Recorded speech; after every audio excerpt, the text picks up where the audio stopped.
Hello, everyone. Welcome to episode 5 of the Kicking Back podcast. I am joined here today with the wonderful Ashley Garrod, who is a bass player, singer-songwriter, nice dude.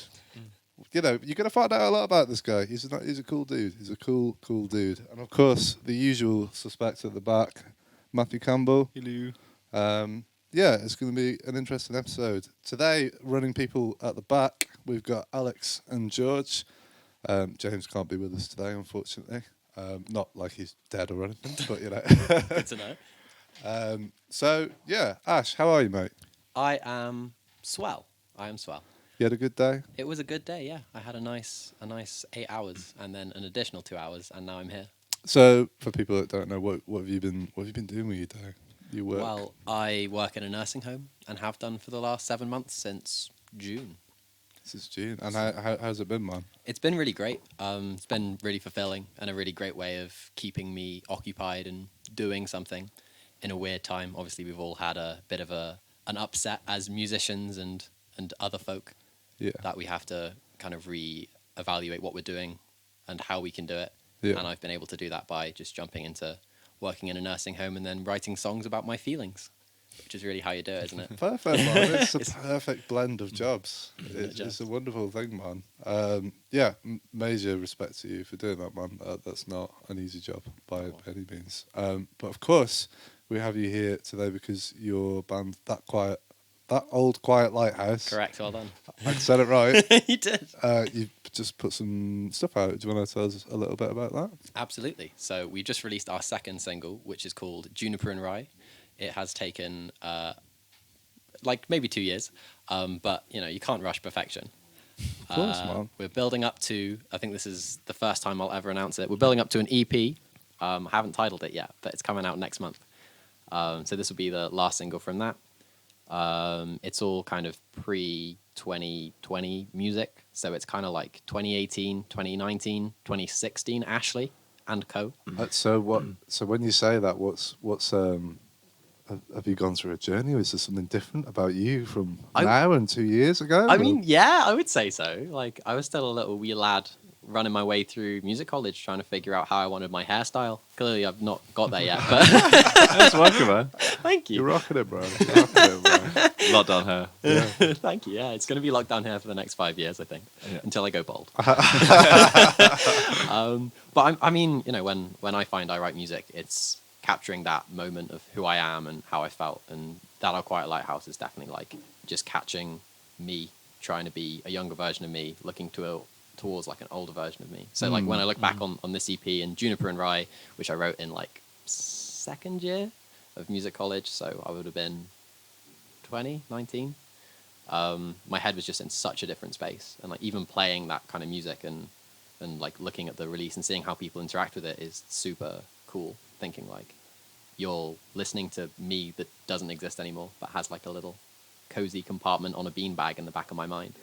I like that description, man. What was that? Cozy little beanbag in the back of my mind. Yeah, it's quite a few of them. That should be a lyric, and you should write that down, man. Oh, please don't steal my lyrics. I will. I'll write it down. So on the EP, how many tracks can we expect? You can expect 5 tracks. 5. The perfect amount, I would say. I mean, a lot of people do 4, but you've gone the extra mile, man. I think that's how you got to do it. Otherwise, there's going to be a good half and a bad half. But this way, there is no halves. So there is no good half or bad half. That's great, man. So also with your stuff, you also do the bass player in Sylvette. I am. How would you describe that band? Could you go a little closer on the mic as well? I certainly can. There we go. I can hear you now. I would describe that as a big old explosion of weirdness and Charlie's extravagance, eccentricity. That's how I would go. Extravagance, eccentricity. That's been a crazy journey as well. I've been with them for 5.5 years now. Has it been going that long? Yeah. First week of music college. First week. Really? Yeah. That's awesome, man. And I could probably go through all my old voice memos and hear what we were like in the first week. And if I ever get kicked out of Sylvette, that's exactly how I'll blackmail them into getting me back. But it's been a wonderful, wonderful journey. We've got 2 albums out now, and we're building up the third. Even in lockdown, obviously it's been super weird trying to reformulate ourselves. Yeah. But I think we've done a pretty good job. We've got a lot of material kind of stewing in this big beef stew or vegetarian stew, if that's more your cup of tea. That's kind of waiting to come out, and I just can't wait to really, get back into it and get back on stage and start channeling that version of me. Yeah, man. For people to see. You've got some seriously powerful bass / bass moves going on, man. It's great to watch, man. I mean, I learned a lot from watching guys like yourself. The RNCM bass tutorship. There's a lot in that. Out of interest, was that? Did you notice it before anyone else, or was it something that someone pointed out to you and you were like? Where did the bass face originate from? It actually originated from that first ever performance on Wednesday. So I don't know how many people who know me would believe this, but before I played for that exact day, and it was I'll remember the songs, like a Hot House Flowers tune and some Joss Stone. There we are. I remembered it. Nice. And before then, super shy. The bassist who stands there and disappears like a bean sprout in a stew. That was me. But that one day I was just like, I'm at a new music college and I don't know what to do. So I'm just going to go for it. And I just got on stage and I just kind of let out this weird version of me that had been waiting 8, 9, 10 years. And ever since then, I've never gone back. And my face just keeps contorting. It's great, man. And it scares people, but, music's scary. It's good to instill a bit of fear in live music, man. I think that's a very important thing. Oh, yeah. I mean, I filmed you guys Sylvette. That's very true. A few times, and I've got some. I remember distinctly there was a particular shot when I was editing one of your videos where I was just laughing my tits off, man. And it was just a shot of you, just like. I just kept playing it back. I was like, "That's good. That's solid gold, man. It's solid gold." I mean, I'm competing with Charlie, and there are some good stills that I have that are just, again, next level. He opens his mouth wide like a mamba. He does. You got to be careful. I think the thing with Charlie as well, he's helped by the fantastic long hair as well. Oh, he is. Because it just means everything's accentuated. Exactly. By 1,000. It absolutely is. When he flicks his hair back and grabs his hand, it's quite diva-ish. I think he's got a real diva inside him. You've got to have that for the front man. You've got to do that shit. It's great. It's good stuff, man. Thank you. It's bloody wonderful stuff. Oh, well, thank you. Other bands that you're in, so you do, is it Ollie West? I am in Ollie West and The Wildflowers, which has been as equally long and as equally fulfilling a journey. Again, first week of music college. That's a lot more piano-y, singer-songwriter-y, orchestral. I've been watching Ollie grow as a person, as a songwriter through that whole process. Just kind of there helping the sound to be crafted and supporting him through personal musical stuff.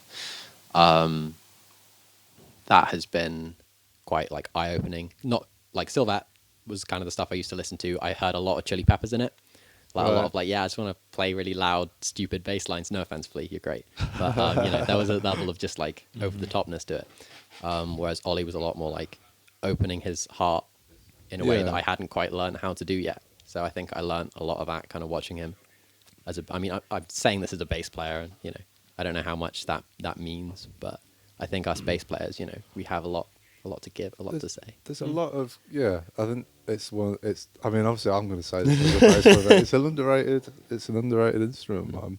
I remember pointing out to my mum for the first time. I've been to college for a few years. I don't think she really understood what the bass was, and I pointed that out to her when we listened to. I think we were listening to a CeeLo Green track. Oh, really?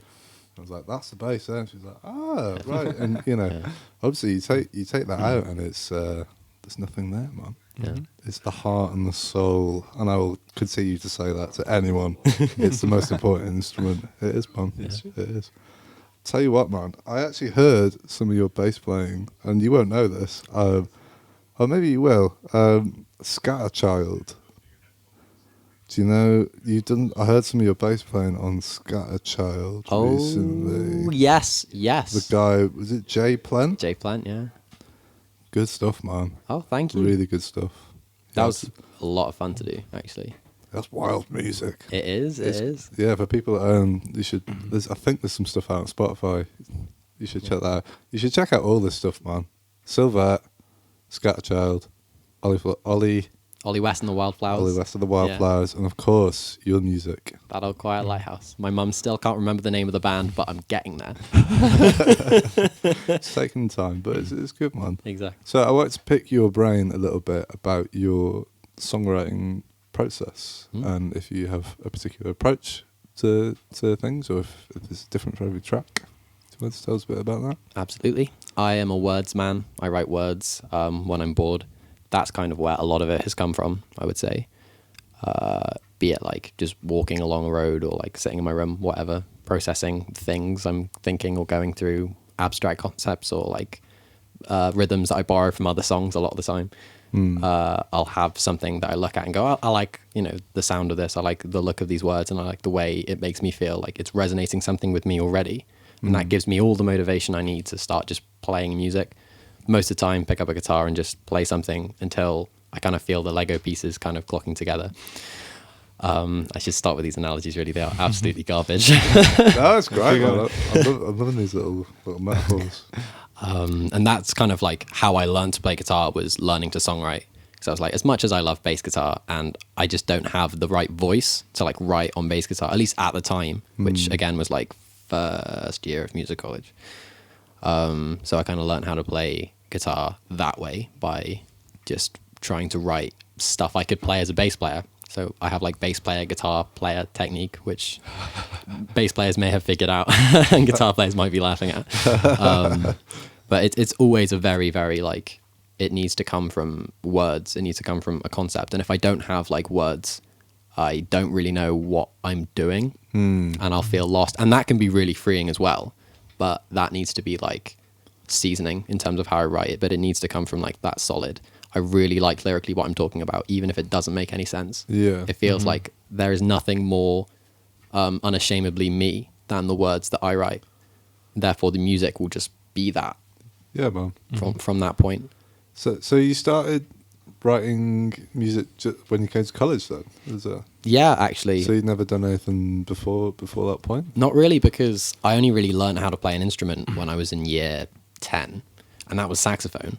And I was so bad at it. There's quite a few bass players who started on saxophone. Yeah, yeah, it's a cool instrument. Man. It's such a cool instrument, but I just don't have the personality for it. Or the embouchure, apparently. But I tried it. I was like, right. So the story of me learning music is I went to secondary school, as a lot of us did.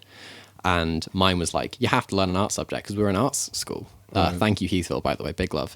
So I was like, okay, cool. I'll do drama. And then they were like, you have to stay at weekends. And I was like, well, I've got video games to play. I'm not staying at school at the weekends. That's not cool. Art, I can't draw. Anyone who knows me, I can't draw. So I was like, well, I'm not doing that. And then there was dance, and I just didn't have the confidence for dance or the feet. So it was like, well, it has to be music. So I was just like, I'm just learn the saxophone because that's cool, and Baker Street is cool. And to my credit, I actually learned the Baker Street riff, and I was like, what more is there to do? Sax completed. Yeah, naive me thought that. But I was actually terrible at it. So that made music a little difficult until I was listening to the radio. And I always used to listen to The Who in the car with my dad, who really loved that kind of stuff. And my mum would always listen to Orchard Radio, which is probably Heart now, which is probably something else. And that would have like Paul Young on it all the time.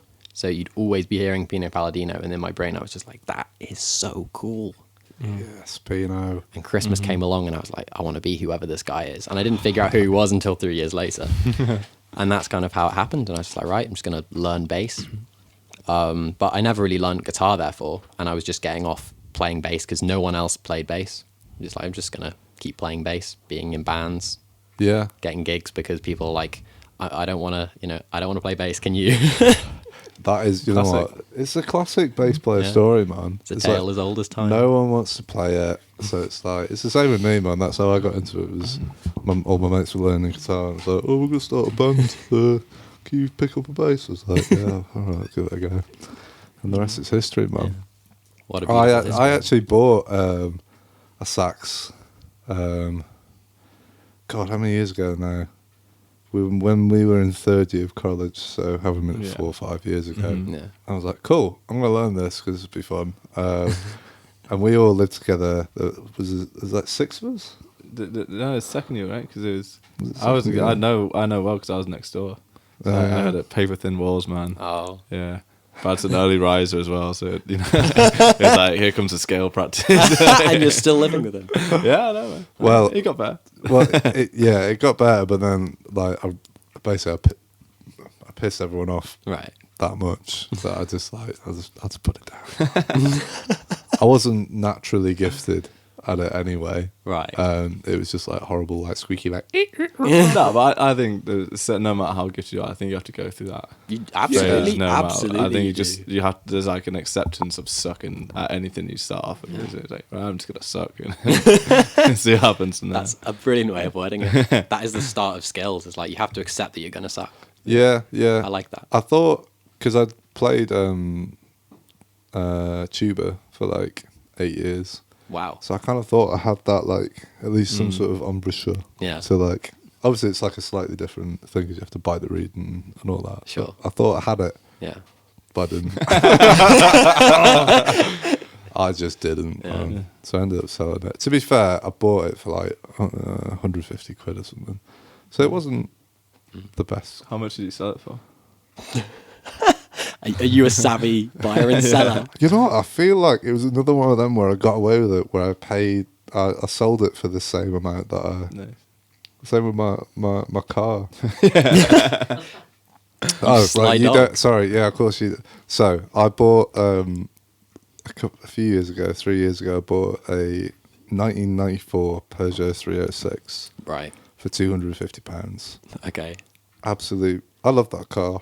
It had some interesting quirks, of course. And then one day I went out and I got really, really drunk. I think it was Indigo in Withington. You remember when they used to do those jam nights? Yeah. So, you know what happens in those places. All too well. So I got really drunk.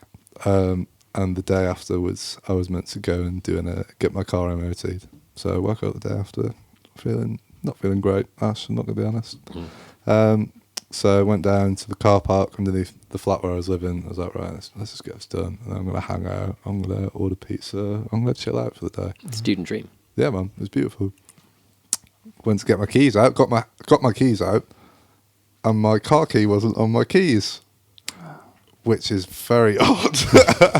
I was like, okay, so somehow I haven't lost my bundle of keys, but I've lost just this one car key. So I'm, looking around for everywhere for it. Called it Indigo, all this. Never found it.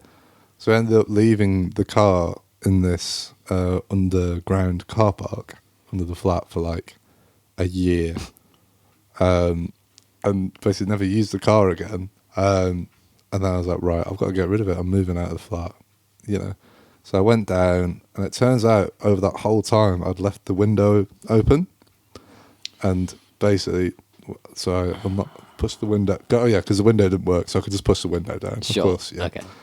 So I open the car, get the flashlight out, turn it on, and what do I see? The entire car is just like caked in like this green, slimy mold. The whole thing. Oh my God. Horrible. So I cleaned that bad boy up. I spent like an hour. I got hands and knees, rubber gloves, but cleaned it up, pushed it up the hill to get it up to there. Called the scrap dude. He gave me a bit of a run around. I was like, oh, when they like look around the car and they're like, Yeah. Here we go. oh, that's not good. Yeah. 4 wheels. That's an old model. Yeah, all this, man. So I was like, okay, I'm gonna get like 20 quid or something for this. It's gonna be ridiculous. And then he offered me 250 quid for it. The same price that I'd paid for it. Oh my God. Absolute bloody bargain, mate. Got away with it. Jammy. Nice. That's my car story. I don't know why we were talking about how that came about, man. Instruments. No, Instruments, cars. Same Instrument. thing. I also have a car story. It's kind of almost as interesting. One day, I went to college and I parked my car on the road, and I came back in the evening and someone had crashed into it and pushed it like 12 meters up the curb. So I was coming back, I was like, oh mate, I'll give you a lift. And I was like, where's my car? It was there. And it's like, oh no, your car must be that. Was the one with the smashed in back door and the glass missing. That can't be mine. I didn't leave it like that. I came back and I was like, oh great. No, that is my car. Someone has done this. Handbrake, and some guy in a Mitsubishi had smashed into it like 50 miles an hour, pushed it 12 meters up the road. And they had left their dad's taxi number underneath the window wiper. And I was like, oh, sick. This is a great way to spend an evening. Did it get sorted? It did indeed, but I had to speak to like the people who live nearby and wait like hours and hours. Oh, mate. But that's my car story, which is I got my car crashed into. I had to buy another one. Teach me all you know. There's nothing worse than a car crash where one of the cars is stationary. It's like, there's no excuse. And the other one never comes back. Yeah, exactly. Bloody hell, man. Ash. Hi. If you were to describe That Old Quiet Lighthouse to people that haven't heard it before, what would you describe it as? Wholesome, wordy, peculiar. If you've made it this far listening to me talk, then you probably might like it, maybe. Oh, good. Yeah, it's very much like listening to me talk, but in a song. That's how I would describe it, I think.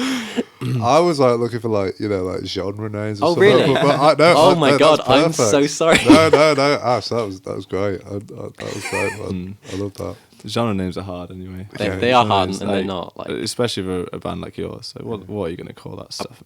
Apparently, so Juniper and Rye, which released last week, check it out, is apparently alternative folk, which I'm terrified of anyone who is an actual folk artist like finding it and being like, because it has a violin in it, it's alternative folk. And I was like, well, no, but also, we had this conversation with Dan last week, and he said the same thing. It's like, well, because my music's got violins and everyone wants to call it folk. It's like, that's kind of fair enough. He's closer than I am, though. He's a lot closer than I would say.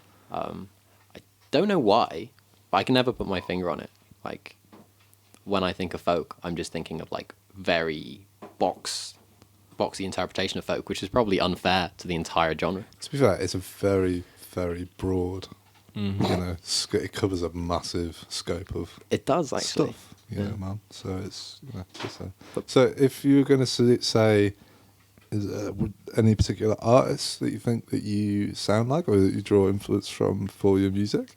I would say the first Coldplay album is like a really big influence, and I specify the first Coldplay album because Coldplay are like two different bands for me, and like the first three albums one band, after that kind of another, and I like both of them. Yeah, but very much like that early thousands singer-songwritery stuff.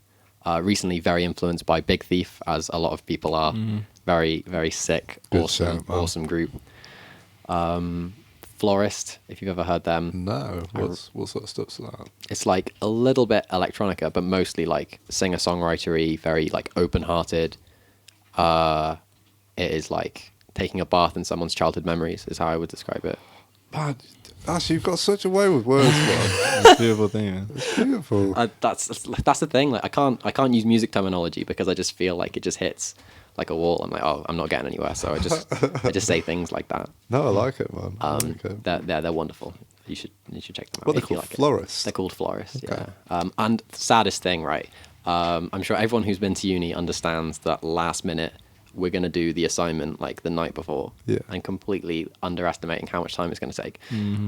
I had bought 3 tickets to go see them in Castle Hotel, and it would have been amazing. 30 quid down, big splash at the time. Oh yeah, man. I was, I would have spent that money on probably alcohol at the next pub zoo night, which is impressive, seeming as alcohol was like £1.25. But we all find a way, don't we?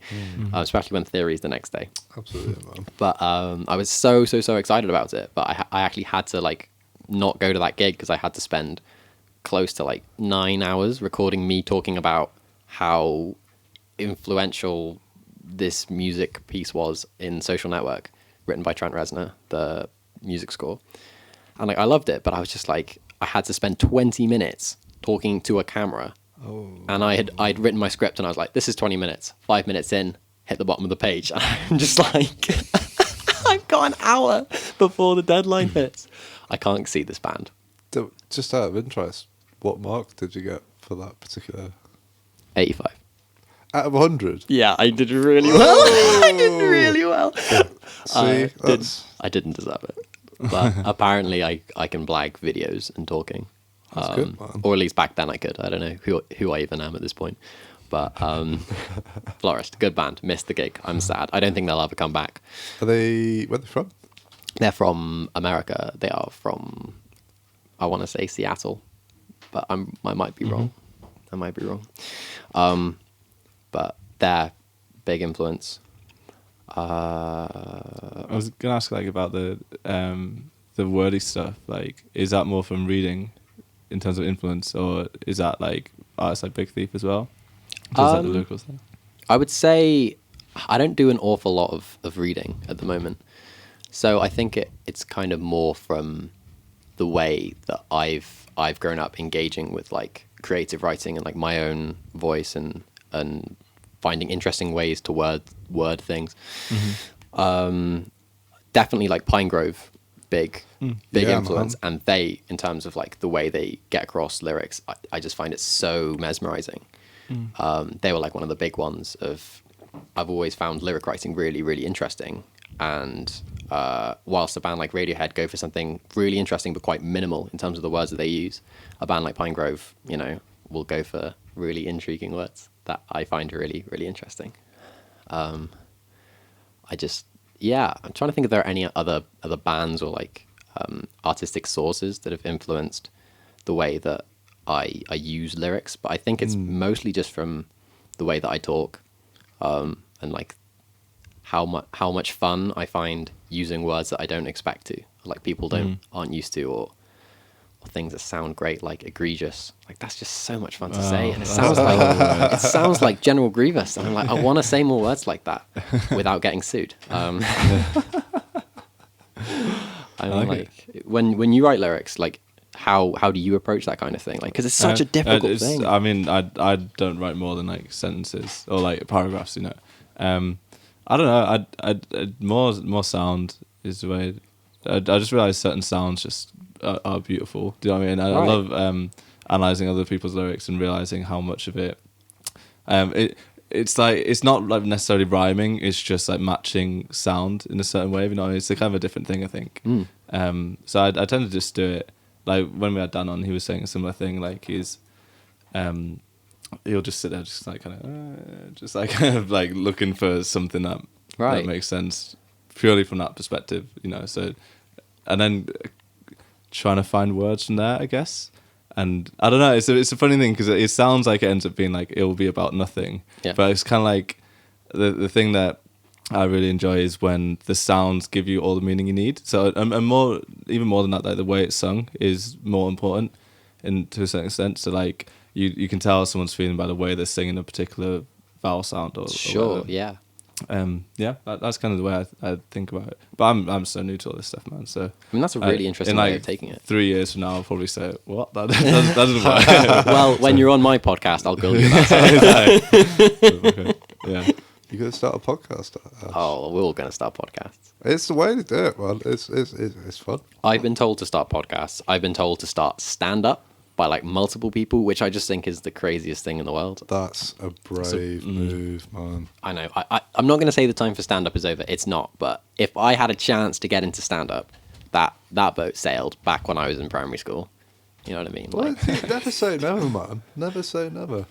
I could do stand-up, but it would be more like stand up, then kind of sit down and get booed off the stage. Oh no! See what that's the quality of jokes we're talking about, people. Please don't encourage me. We really, really need to get some like sound effects or something on this show, man. Absolutely, you can buy those little plastic circles that just have loads of really basic samples. You know what? I'm going to invest in one of them. I think you really should. It'd be great. I think it would add a lot of production quality. Yeah.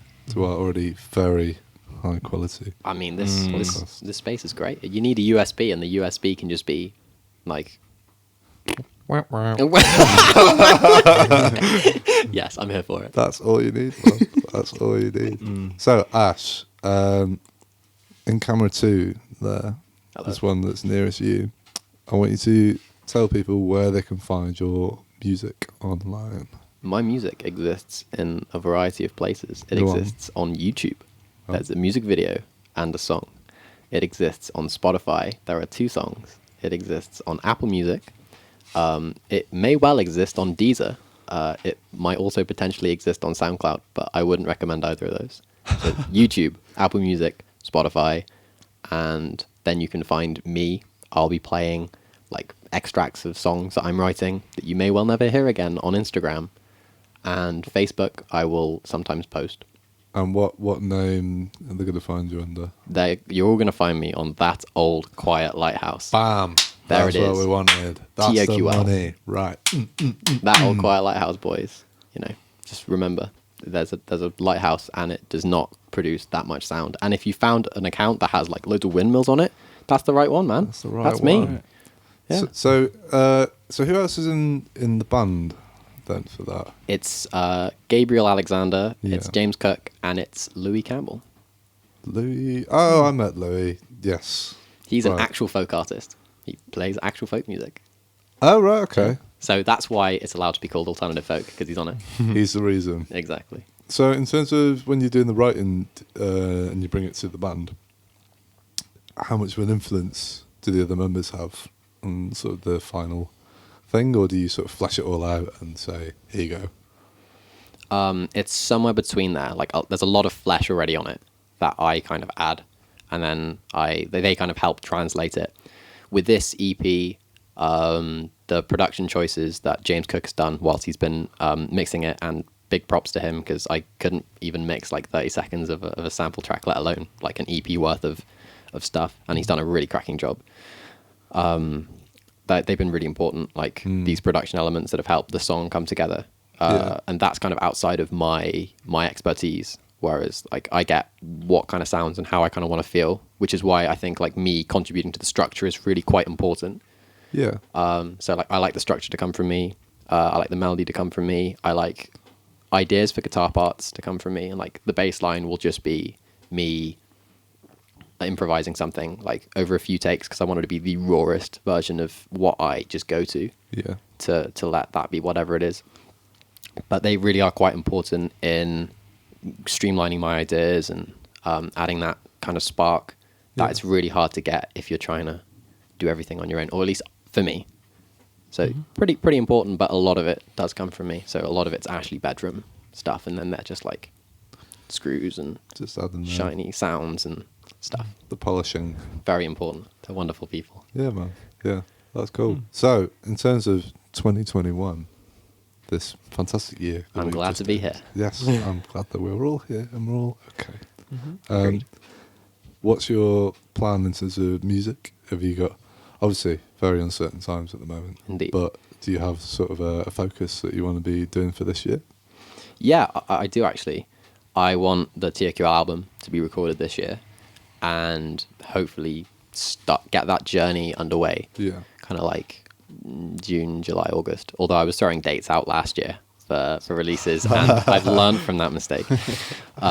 Definitely, I got so much material. When I was when lockdown hit in March, I moved back home for 2 months, and over that 2 months, I recorded like an album and a half worth of material. Oh, nice, man. And it's really kind of poignant for where I was at that point.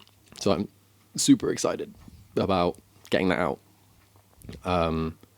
About like expressing it and getting it into this consumable piece of art and capitalism. So, you know, that's kind of my biggest excitement point. Although I have plans for another music video because the first one was so much fun to film.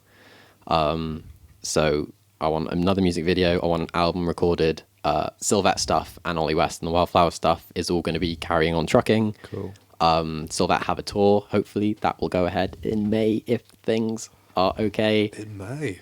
Yeah, we were. I thought we were being pessimistic, but we weren't. We were clearly being very optimistic. That was like how many months ago we planned that. Mm-hmm. So lots of like very kind of at the forefront ideas for what I want to do. I'm sure Matt remembers this, but we had a plan in March for a gig concept called Good Music, Good Company. And that really, really excited me about like getting all the artists that Manchester and surrounding cities have and getting them together in this really kind of wholesome, everyone's here to kind of experience a really beautiful moment kind of thing. Yeah. That we almost got there. And obviously So close, man. the start of... It was like a matter of weeks, wasn't it? Literally, we were in that group chat and they're like, oh, we don't think we should do this. And I was like, oh. So what, were you two like spearheading? How did this come about? We went to watch Stuart McCallum. Yeah. That was a gig, wasn't it? And then it's Ash. Yeah. Hello, Ash. I was like, oh, it's Matt. It's that guy I keep seeing around who's great, but like I only ever get to talk to him for half an hour when I've had like 3 pints. So that's a special kind of Ashley. And I'd had like 8 of them. Oh, really? No. Matt doesn't even remember the formation of this. He doesn't know my name. He figured out because you said it. Yeah, so, jeez. No, it was a very, very wholesome idea, wasn't it? It was, yeah. That was going to be me and Barney's first ever gig, which is hilarious because thinking about like we would have had like 2 weeks to get all our music together, and when I say all our music, I mean we had like 6 like half written songs, like totally half baked, and it's like, obviously there's like he's singing, he's not playing anything, so it was going to be a lot on you of rambling baritone folk. Basically, I was excited. I was because you sent me an idea, and I absolutely loved it. Yeah, I was so confused when I heard that back when I listened to that tune because I remember just being there like Barney was like in it. It was like not in the best of like it was just like a bit pissed off about what was going on. Sure. And he just came out with this song and he pretty much just improvised it. Right. And I was like improvising the guitar part because I just had like one chord progression. It doesn't really change off it.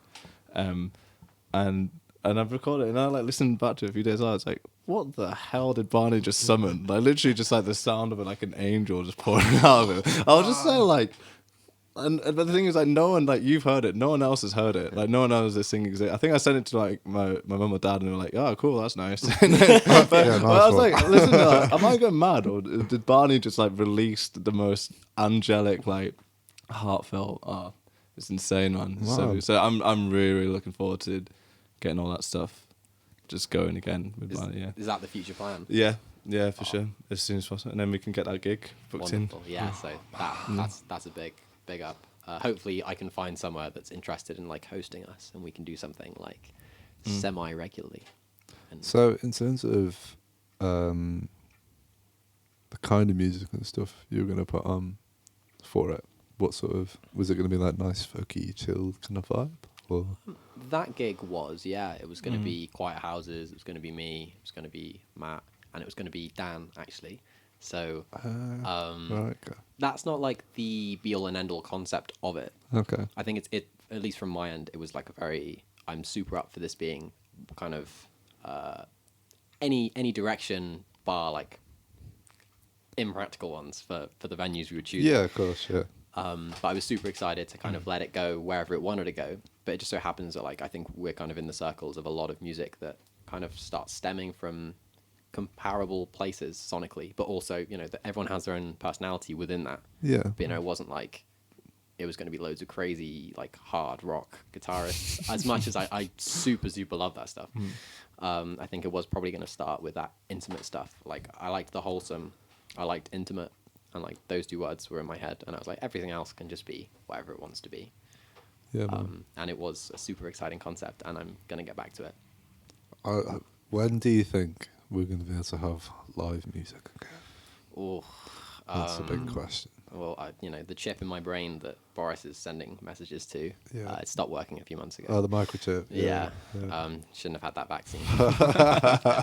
He's watching, man. Right, so I want to say, I mean, I have a tour in May, so I'm going to say May. Okay. Theoretically, it could be May. It might not be. It depends on February. I know, man. It really depends on February. I really hope that we get some sort of summer where we can at least have a little bit of what we had, you know? Well, here's some Ashley optimism for you. Go on, Ash. Give it to us. I think we've had such an important period of time in people's lives that people are super, super jonesing for art again. And I think while there isn't going to be a big explosion back to like everything, I think when as comparable a moment as that will occur, I think there will be an element of the floodgates opening, and I think people will kind of reconsider their personal and social lives and actually start going out to things more. Yeah. I think we've seen that in like people binging before lockdowns, and people will just kind of, hopefully, healthily binge afterwards. You know, because of how much I took for granted, in inverted commas. Like, when you have something in your life, you're gonna take it for granted in some way. So I'm hopeful that like people will have understood what a hardship it's been for the hospitality industry, for the arts industry, for a lot of industries, and kind of just get back and really start enjoying it again, the way they used to. Yeah, man. It's weird, like, at the start of all this, I kind of thought, everyone kind of got together, didn't they? And it was like, there was a bit of a camaraderie. Absolutely. A bit of a vibe, a nice feeling, even though we were going through some shit, Yeah. That kind of, that sort of stuff always sort of slides off, as we sort of adjust to these things. Yeah, I hope there's that kind of, I hope it's given people time to gain a bit of perspective, and like you said, like maybe just not take things for granted and sort of refresh their perspective. And I definitely feel like I've it's made me think about stuff and like what I want to do and how to use my time, because life is unpredictable. Absolutely. Life is chaotic. Yeah. In a bad way and in a good way. Yeah. I hope that this year is going to be, I've got a feeling this year is going to be a good one. It might not start as a good one, but I think in a few months things will start looking up. I'm more than happy to agree with that. I know, like, the moment the doors open, I'm going to be out there, like, watching a film every week, like, finding interesting new venues and going to live music more, even if I dislike it. Like, that was my biggest thing with live music before all of this, was I loved to go see it, but I didn't like going to see something that I found didn't touch me emotionally. Yeah. That'd be like, oh man, I don't like, I hate that, I'm feeling like this when these guys are loving it and I'm just not connecting with it. I almost feel like I'm disrespecting them by not like headbanging or whatever. But I think that'll be something I'll be able to like work my way around when I get back. Just like I really want to see people passionate about what they're doing again. Yeah. Even if I'm not like, this is not a message that hits me. Most of the time as well, I remember like Katie Chapman pointing this out to us. Like, if you listen to anything, like if you listen to it intensely enough and enough times, usually you'll find something you like about it with live music. So I kind of just going in just to appreciate live music, because it's crazy, man. When you actually stand by and just listen to people create music together, that's kind of enough, isn't it? Like, and the fact we've missed out on it for just months now, I'm the same as you. I'm really looking forward to just going and just being up for listening to anything as well. Just seeing what happens with it. It's interesting. Remember me and Matt, we were talking the other day about like how often you actually listen to music, like actually give it your full attention rather than, because I'm guilty of this all the time. Like listen to a track and be like, oh, that part's doing that, and oh, they're doing that now, and then rather than actually just like taking it as a whole thing and just sitting with it and stuff. And I feel like I definitely had that watching live bands and stuff. I kind of like put my own judgment on them before actually even giving it a chance. I was like, oh, well, this is this music. And I'm, so easy to do. Yeah. Like when you spend so much time focusing on honing your craft, like how can you not just see it in everything? So I'm like super fortunate that I don't have perfect pitch, because I don't know how people turn that off. But you can, as I'm sure you're describing, like you can figure out a way of like turning off that critical mindset and just being like, let's experience this as art. When I'm going to and from work, it can be quite emotionally intense, the experiences I have there. Yeah. So like the music I listen to before and after is super important. Sometimes I do find myself like driving back, listening to something, and it is just like, it's emotionally getting me somewhere that I need to be, that I can't get within work.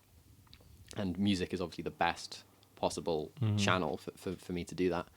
So I'm glad that I don't have that like super critical thing that I do at live gigs. Like I'm so much worse at live gigs than I am listening to something on record. I don't know if like that's the same for you guys. Like are you more critical? I'd agree. Yeah. In the room. Yeah. What is that? I wonder if that's like also because you're listening with other people and you're listening with friends. Obviously you're gonna try and find a common ground between people. Do you know what I mean? So if you're with your mate and he's like, oh, it's a bit shit, and then Yeah.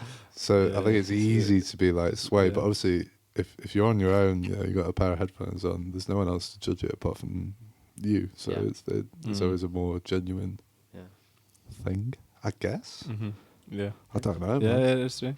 I've definitely been in that situation where like come out of a gig and I've been about, I'll be like, that was freaking awesome. Everyone's like, that sucked. It's like, but you gotta stick to your guns, don't you? Yeah, that's what taste is for. Or vice versa, where you're about to say that absolutely sucked, and everyone's like, "Oh, that was awesome." So it works both ways. Here's a question for you, Ash. Sure. What's the best gig that you've ever been to? Oh, okay. It's close, but it is the Front Bottoms gig that I saw in London. Okay. I don't know if either of you know. I feel like I have heard it. Is it like kind of punky kind of stuff? It describes itself as like alternative folk punk.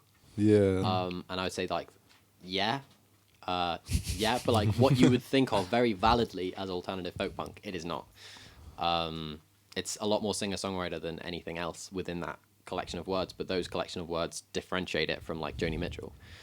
And to be honest, they're probably one of my biggest songwriter influences that I just always conveniently forget.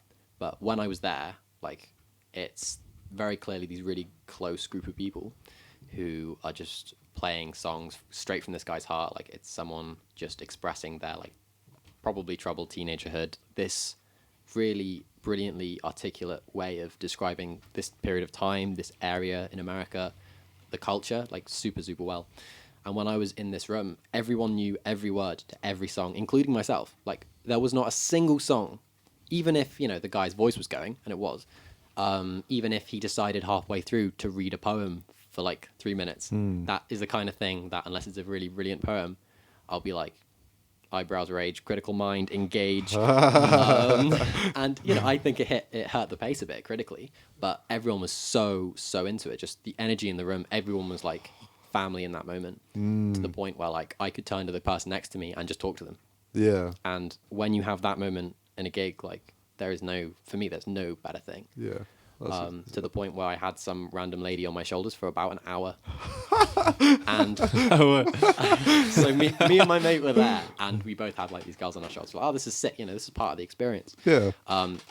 2 songs go by, girls gets off my mate's shoulders, the other one's still on mine, and I'm like, well, I'm not going to say anything because I felt kind of shy being like, my shoulders don't have any muscle at all.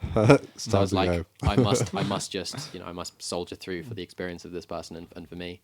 And it was probably about like 7 songs in. Eventually, I was like, "Do you want to go somewhere?" She's like, "Yeah, I'll leave." So she went, No, I didn't word it like that. But can you get off? Maybe I worded it like that. But yeah, it has to be that gig. The one that comes close is the Chance the Rapper gig.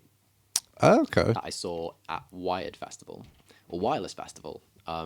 Some description of cables, and it was wonderful apart from the crowd, who were not good. They were so it's such a contrast.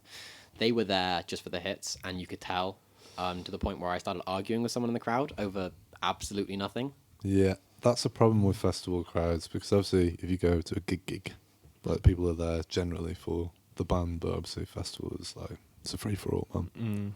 But also at the same time, like, festivals can be amazing because of that thing you were just talking about, like that energy. It's like times 1,000 when everyone's like in the same moment. It can just be so powerful. Yeah. That's that connectedness.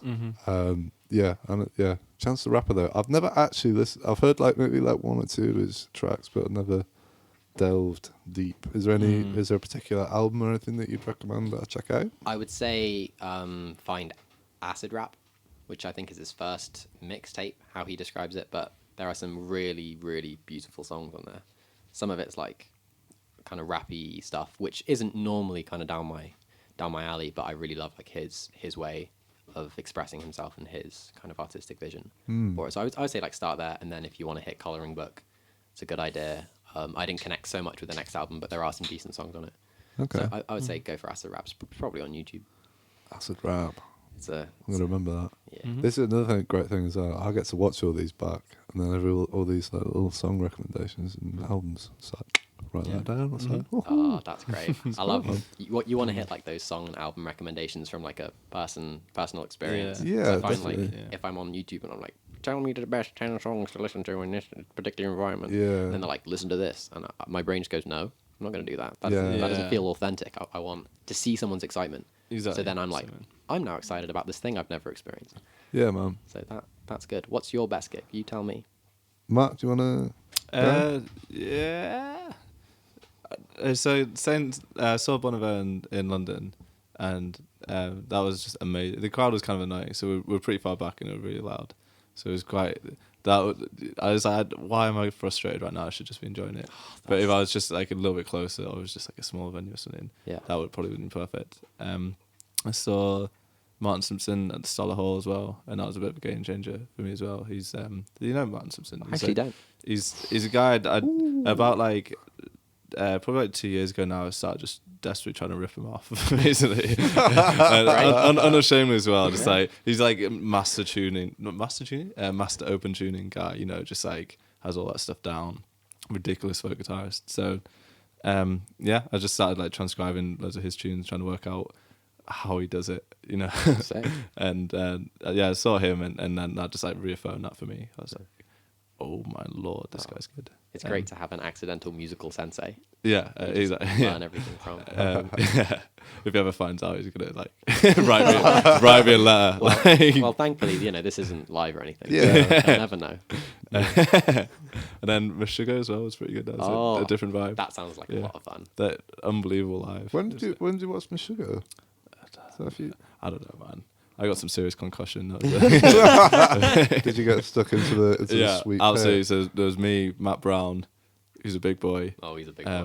John was there as well. Oh yeah. So between all of us, we were all getting stuck in. I can't remember who else went now. I don't know. I feel like you were there, but I'd honestly, I would remember that if I was there. Yeah, it's just so good. Ridiculous. What about you? One that first springs to mind is, have you heard of a band called Viagra Boys?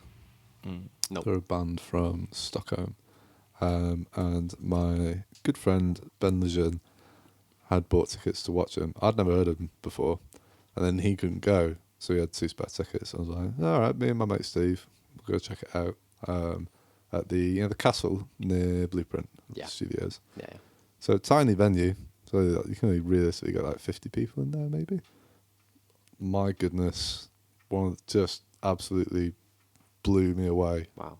From a band I've never heard before, just instantly fucking had me from beat one. It was just like the energy and the way that they put stuff together. It's hard to describe it. It's just, you're gonna have to check it out, man. Their first album. It's, how would you describe it? It's kind of like there's no words, man. Stoner rock, kind of groovy, like heavy, slimy. Okay. But like awesome, like production ideas and like just really creative and really carefree. Really carefree. Really, the singer is amazing. Like, so he's basically like this, Caucasian dude, sunglasses, covered in tats, massive beer belly, shirtless for the gig, of course. Of course. Just swigging beer, just does not give a single flying fuck. And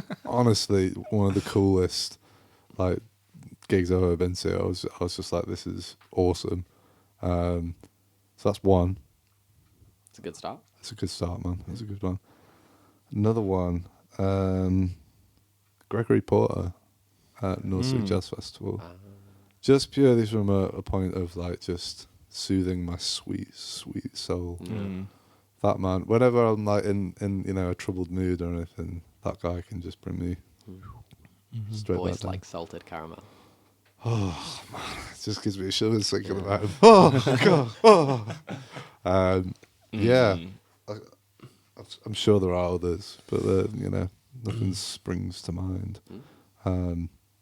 Yeah, I love small venues. Do you know what I mean? There's a different energy there than doing a festival or whatever. Yeah, it's just kind of getting. I just want to get to a gig and get all dirty and sweaty, man. Tell me about it. Hopefully sometime soon. Fingers crossed. Please. Okay, I think we should have a wee little break. Sounds good. So, people that have been watching us at home and people that are listening to us in the future. Absolutely. On the podcast app. Hello, everyone. Hi. I hope you're enjoying the episode so far. We are here with the lovely Ashley Garrod and Matthew Campbell. Hello. We are now going to have a little listen, and if you're watching on YouTube, you're going to be able to watch Ash perform a few tracks from his band, That Old Quiet Lighthouse.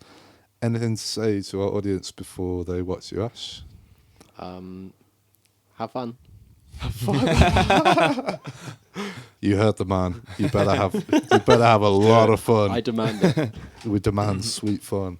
So we'll be back in about 15 minutes or so, and we'll continue with some talk. Enjoy Ash's music, and we'll see you soon. All right. Goodbye. See you. Bye.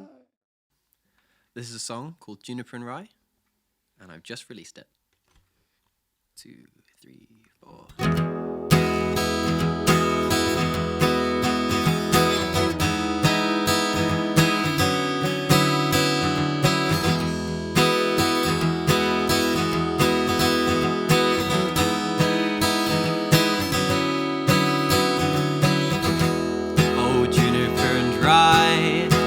Such a long time, take me back and let's begin.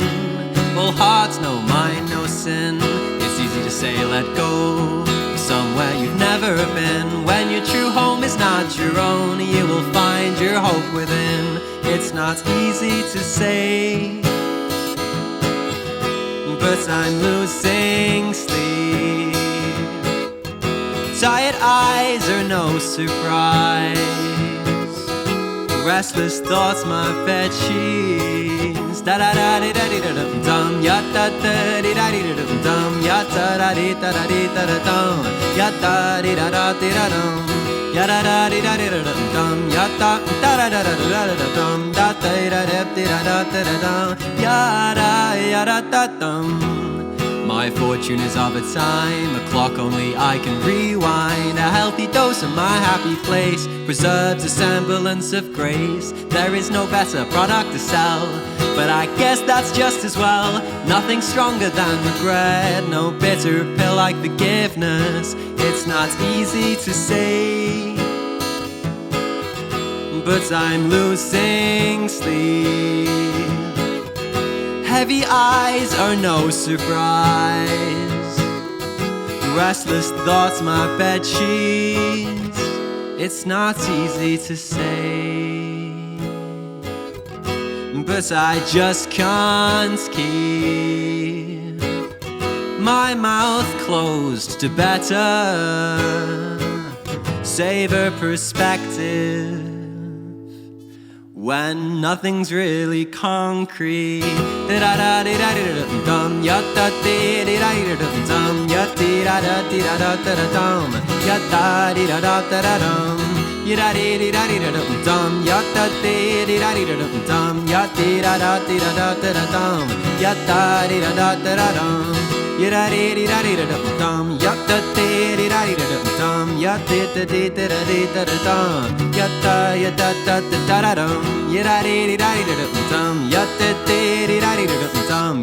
da dee da da da dum, ya da da dum. And don't be sore in a past life, that's where they'll stay.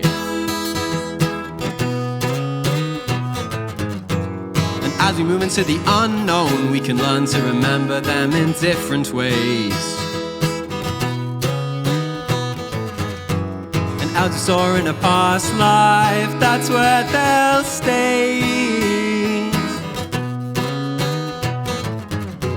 And as we move into the unknown, as we move into the unknown,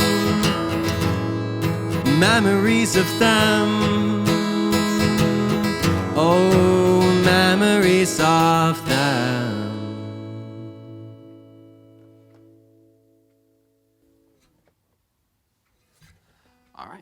This is my second tune. It's called Horoscope, and it's off our upcoming EP. This is my official announcement, by the way. I have an EP coming out. It will be cool, I think. Anyway, this is called Horoscope.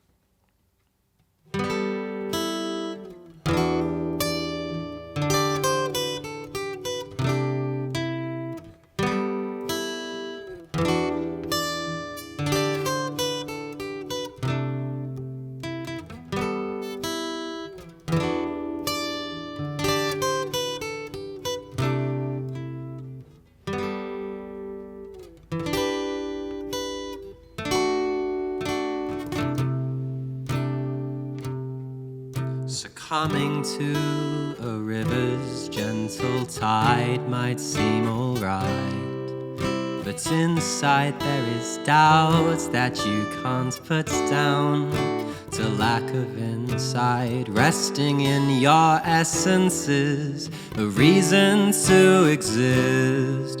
The fades and swells according to your horoscopes and your precious lists. Ya da da, ya da da da da, ya da da, ya da da da da. Succumbing to a river's gentle tide might seem alright, but inside there is doubts that you can't put down to lack of insight. Ya da da da da da. Resting in your essence is a reason to exist that fades and swells according to your horoscopes and your precious lists.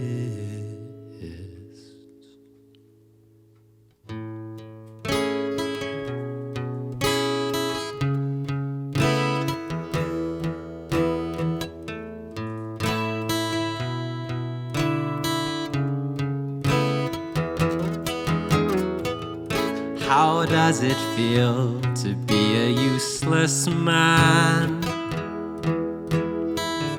I simply wouldn't know how to carry all the burdens that a restless tongue can grow. I worry that my friend's concern, well placed more than my own, will nurture mistrust on the back of good intention shown. Now there's no evidence except the doubt I've let borrow.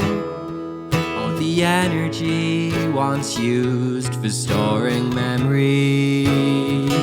Oh, the energy. Oh, the energy.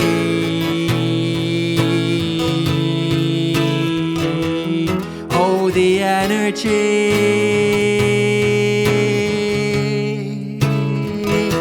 Oh, the energy once used for storing memories.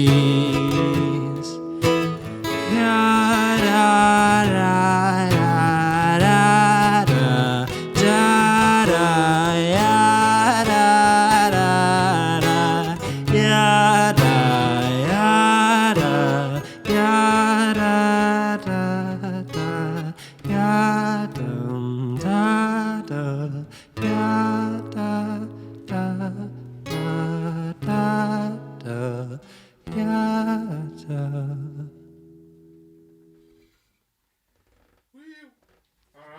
Cool.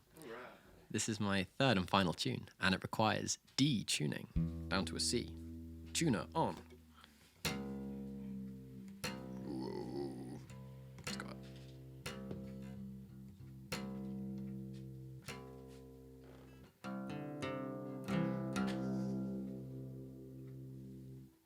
Cool.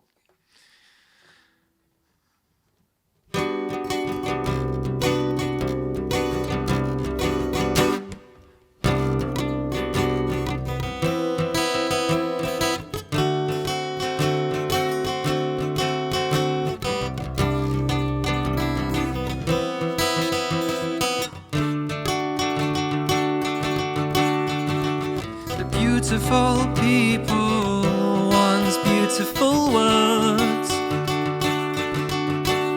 about protecting the landscape and embracing the day. Let the rivers flow, let the birds sing, may the fruit grow, joyful offspring, what's a life to be born into? Yada, yada, dum. Yada, da, da, da, da, da, da.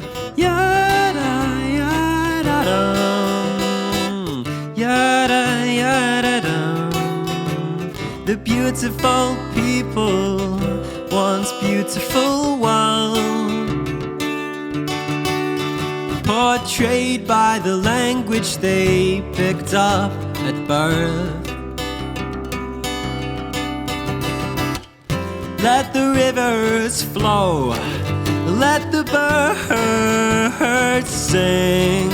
A pointless thought, did you think they'd be stopping anytime soon?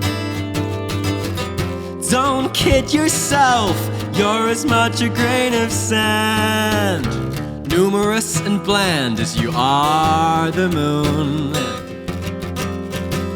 It's funny, as I spend more evenings feeding data into machines, I'm learning more about me than I know, I suppose. I won't find sounder sleep in the romantic exploits of other beings, even if their animated forms perfectly match my own. Oh,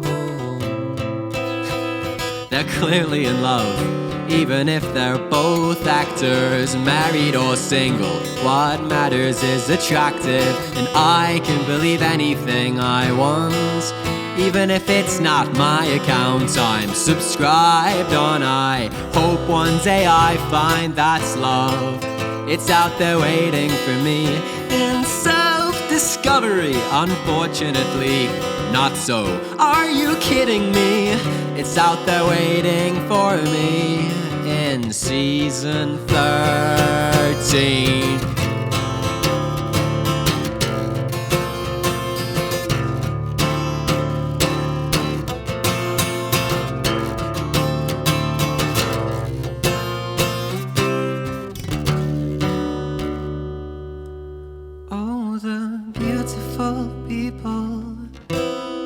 Beautiful words, but yesterday I forgot where I was born. I felt more at home than I've ever done.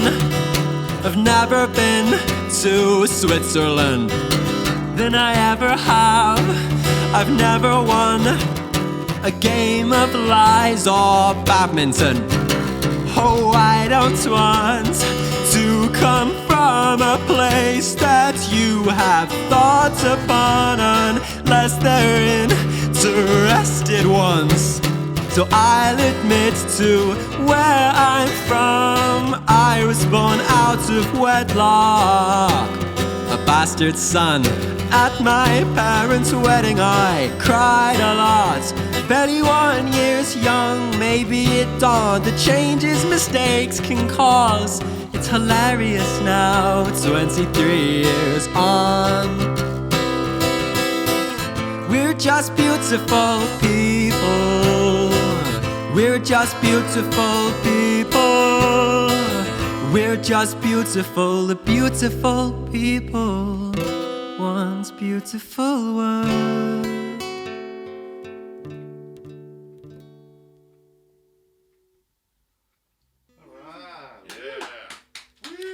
Thank you very much. I'm Ashley from That Old Quiet Lighthouse. That Old Quiet Lighthouse.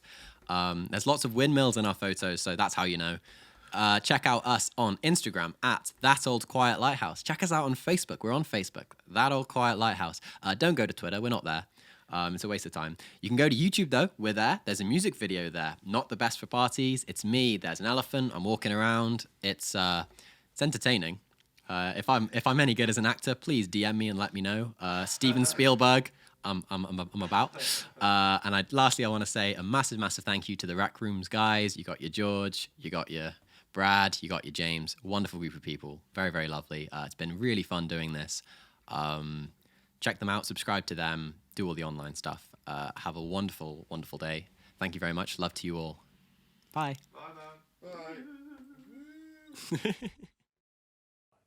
Hello, and welcome back to episode 5 of the Kicking Back podcast. We just had some music from the delightful Ashley Garrod. I hope you all enjoyed it at home. Did you enjoy performing in our little studio? I loved it. I loved every second. It was truly wonderful. It's great, man. Thank you for coming in. Well, thank you very much for inviting me. So those tracks there, are they all on the new EP or? All bar the last one. The last one is a new tune. That's first album stuff. Nice, man. I reckon. But the other two, one's the single, Juniper and Rye, and the other one is Horoscope, which is a tune I did in collaboration with a certain violinist from Greece, Philippos Rosamanis, who is also in Sylvette, if you know of Sylvette. The man, Philip. The myth, the legend, the witch. Beautiful man. the witch. Yeah, the witch. You should bring him on. He's a witch. Yeah, he's a witch. Can you? An actual witch. Yeah. Can you explain what you mean by he's a witch? I don't know an awful lot about witchery, but Wait, he is actually a witch, though. You mean that? he's pretty good at it. I'm confused. I'm so confused right now. He taught me how to play do do do do do do do do. He is a witch. Though. I'm not joking. Ask what Does a witch? What does a witch do? So like he has a cauldron. No. No, he can do incantations and stuff. No way. Yeah. Is that? Wait, it's a. Hello, 1, 2. Can you just look in the camera there and please tell me what about this man looks witchy? I see. An awful lot. So for people at home that don't know, the man at the front there on the left, that's Philip that we're talking about, and that whole lot there is Sylvette, right? I would say we all look like witches in that job, especially me. Yeah, you're like a sneaky witch. I'm the witch you don't see coming. Charlie looks mad. He does. That's a good shot, man. Who took those pictures? Excellent question. You don't know. I was there for it. Yeah, when you're in the picture. I wasn't there. Oh, I wish I could remember. You're wonderful, whoever did it. No. It's a good picture, man. You're truly wonderful. Don't hate me for forgetting your name. You're great. Now, I feel like we're getting slightly off topic here because you said that Phil was a witch, Yeah. and I still don't know what you mean. I think he is capable of witch-like powers. Okay, so he has, like, not superpowers, but, like, magic powers. I think he has access to a field of understanding of which I do not when it comes to, like, magic. Oh, this is so mysterious. It is so mysterious. I man. think there has to be an air of mystery to it. That's how magic works. Is that not what David Blaine said? So, but he's not a magician. He's a witch. He's not a magician. So he's not making it up. No, he's not making it up. Holy shit. So if we got him on the podcast, would he be able to do some magic tricks for us? I don't think it's the kind of magic you want him to be doing. By the sound of it. Oh, Okay. Right. Oh, there he is. Yeah. Hello, Phil. Oh, isn't he a wonderful human? So, okay, Yeah. this is curious. This is very curious. So it's like dark magic, then maybe. No, I think there's a darkness to all things. Right. Okay. I He like could it. just he's like tapping into like an energy or something. Right, right. I think so. But what's he done? Like what? So- What have you? I'll tell you. So Here we go. Calpius, which is the latest Sylvette Yeah, single. a great song. Thank you. It was written by Philip and Charlie, and they used like tarot cards and Philip's understanding of like mysticism and that kind of that world. And I think that's kind of an extension of that. Although I do think there are witches in Philip's family somewhere, so I think it's kind of in his blood. You'd have to ask him, because the thing is, I'm very scared of magic. Of him. So I don't. No, he's a wonderful teddy bear. He wouldn't hurt me, but he definitely could. Right? Jesus. So right, sorry. So where's he from then? He's from Greece. He's from Greece. Okay. I don't think we have witches in England anymore. I think we burnt them all. Something definitely happened. We drowned them all, didn't we? Yeah, I don't even know if they were witches. This was not how I expected this second half to begin Oh, with. I like it. I didn't Is it? realize it was going to go this way. to be honest. Otherwise, I would have researched about witches. So, would you say you're a believer in an extra something else going? Is there something else going on that I'm not clocking onto here? Most of the time, I'm incredibly skeptical. Okay. However, I think there's an excitement to like believing that there's like an extra layer Yeah.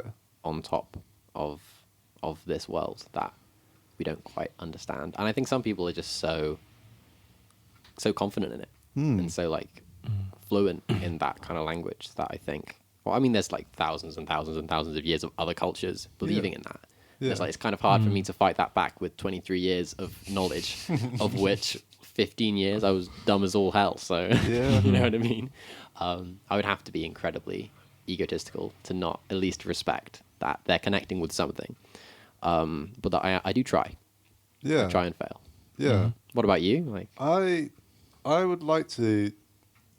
I think there's more than what we know. At the end of the day, we're all monkeys, aren't we? So, and like, we haven't had that long to like get a grip of what the hell's going on. And also, we're on this tiny, tiny little rock in a vast, like Cosmos. endless cosmos of stuff. So, like, what might not be possible here, perhaps it's possible elsewhere. I don't know, man. that's very true. I And mean, that's just our universe as well. Like, why stop there? Just because it's in, and when we say our universe, that's as far as we can see. Do you know what I mean? And people's just like, well, that's as far as we can see, so that's it. So it's probably not.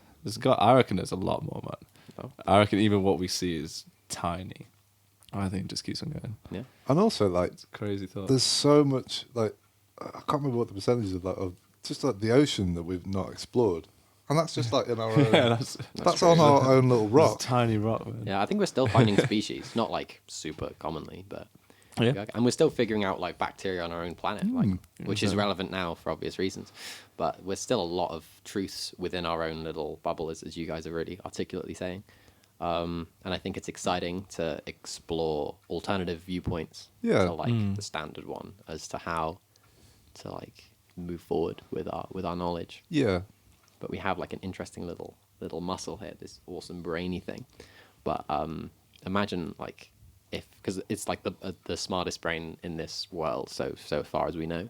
Like imagine something that can comprehend more than what we can comprehend, because we can only lift so much. Like our muscles have limits, and so too does our brain, and our intelligence understanding must have like a limit. Even the most intelligent of our species.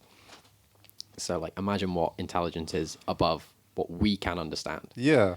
There's like our intelligence, isn't there? And Yeah. then there's like George is scared of trees. I think there's a lot of intelligence in that. They kill a lot of people. But George, can you hang on, George? Turn your mic on, George, because I think you need to explain to people why you are scared of trees. Yeah, go on, George. I think the people.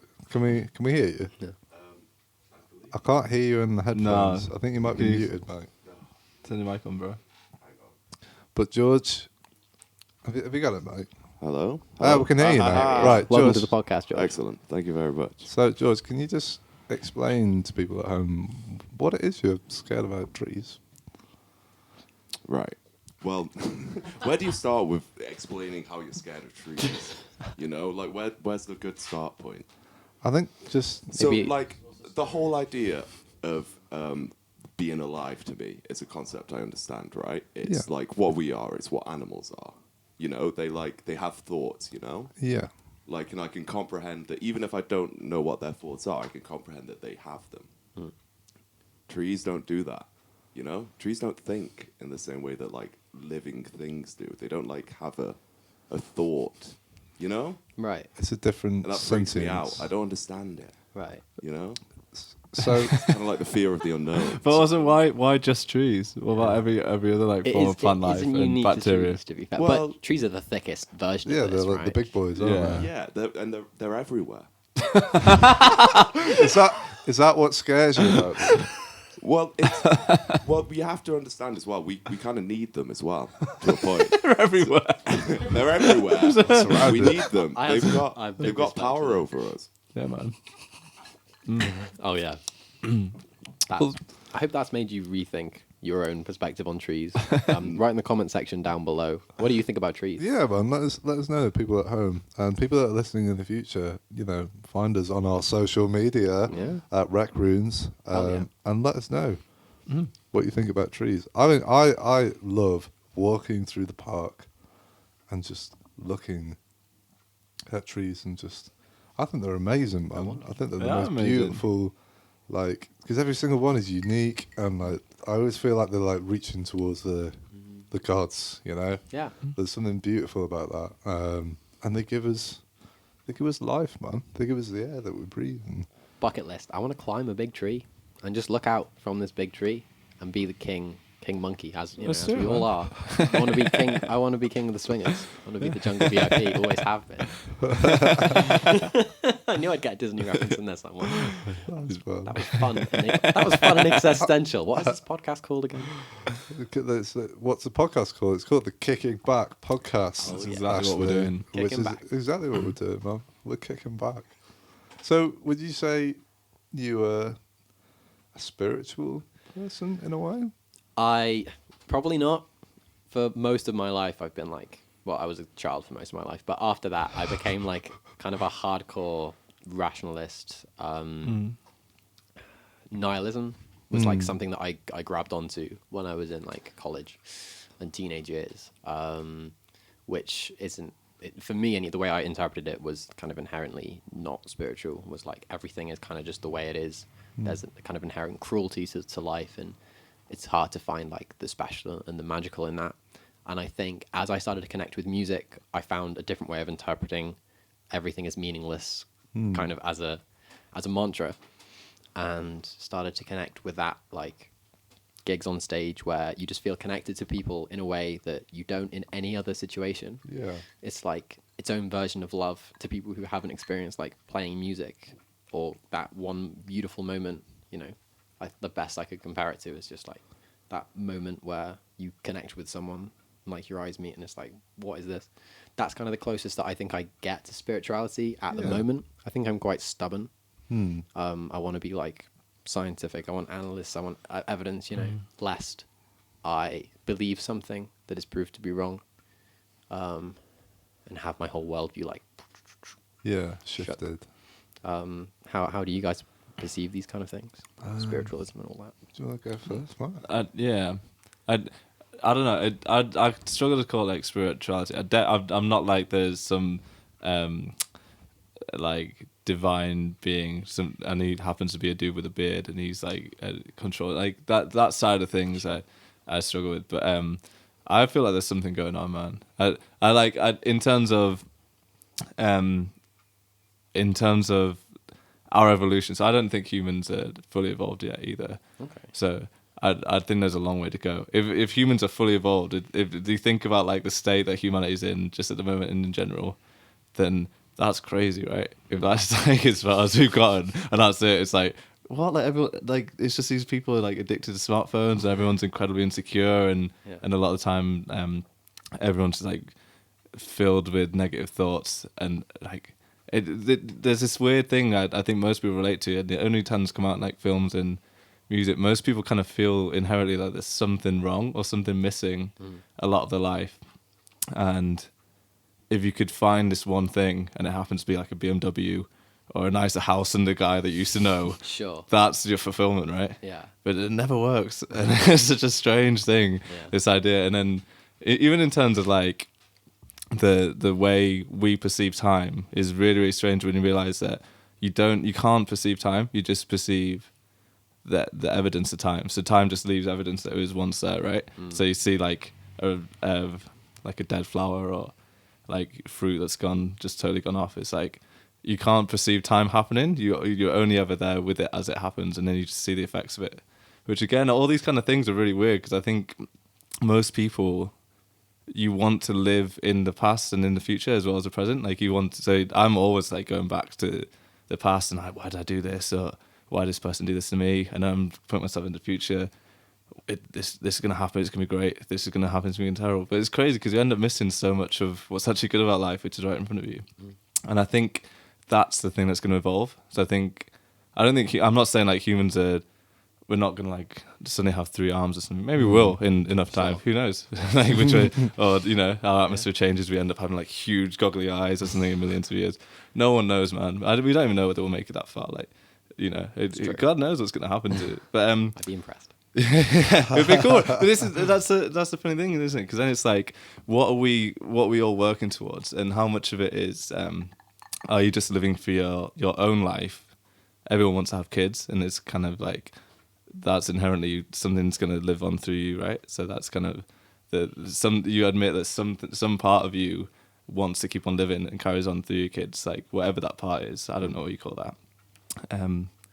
But then, what are we working for after that? I feel like the whole thing is like sustainable civilization for everyone seems to be the thing, and I feel like humanity's got to evolve further for that to happen. Yeah. It's crazy, man. We've got this one planet. Like, you look at every other planet we can see, they all look terrible. Would you want to live on like Mars, really?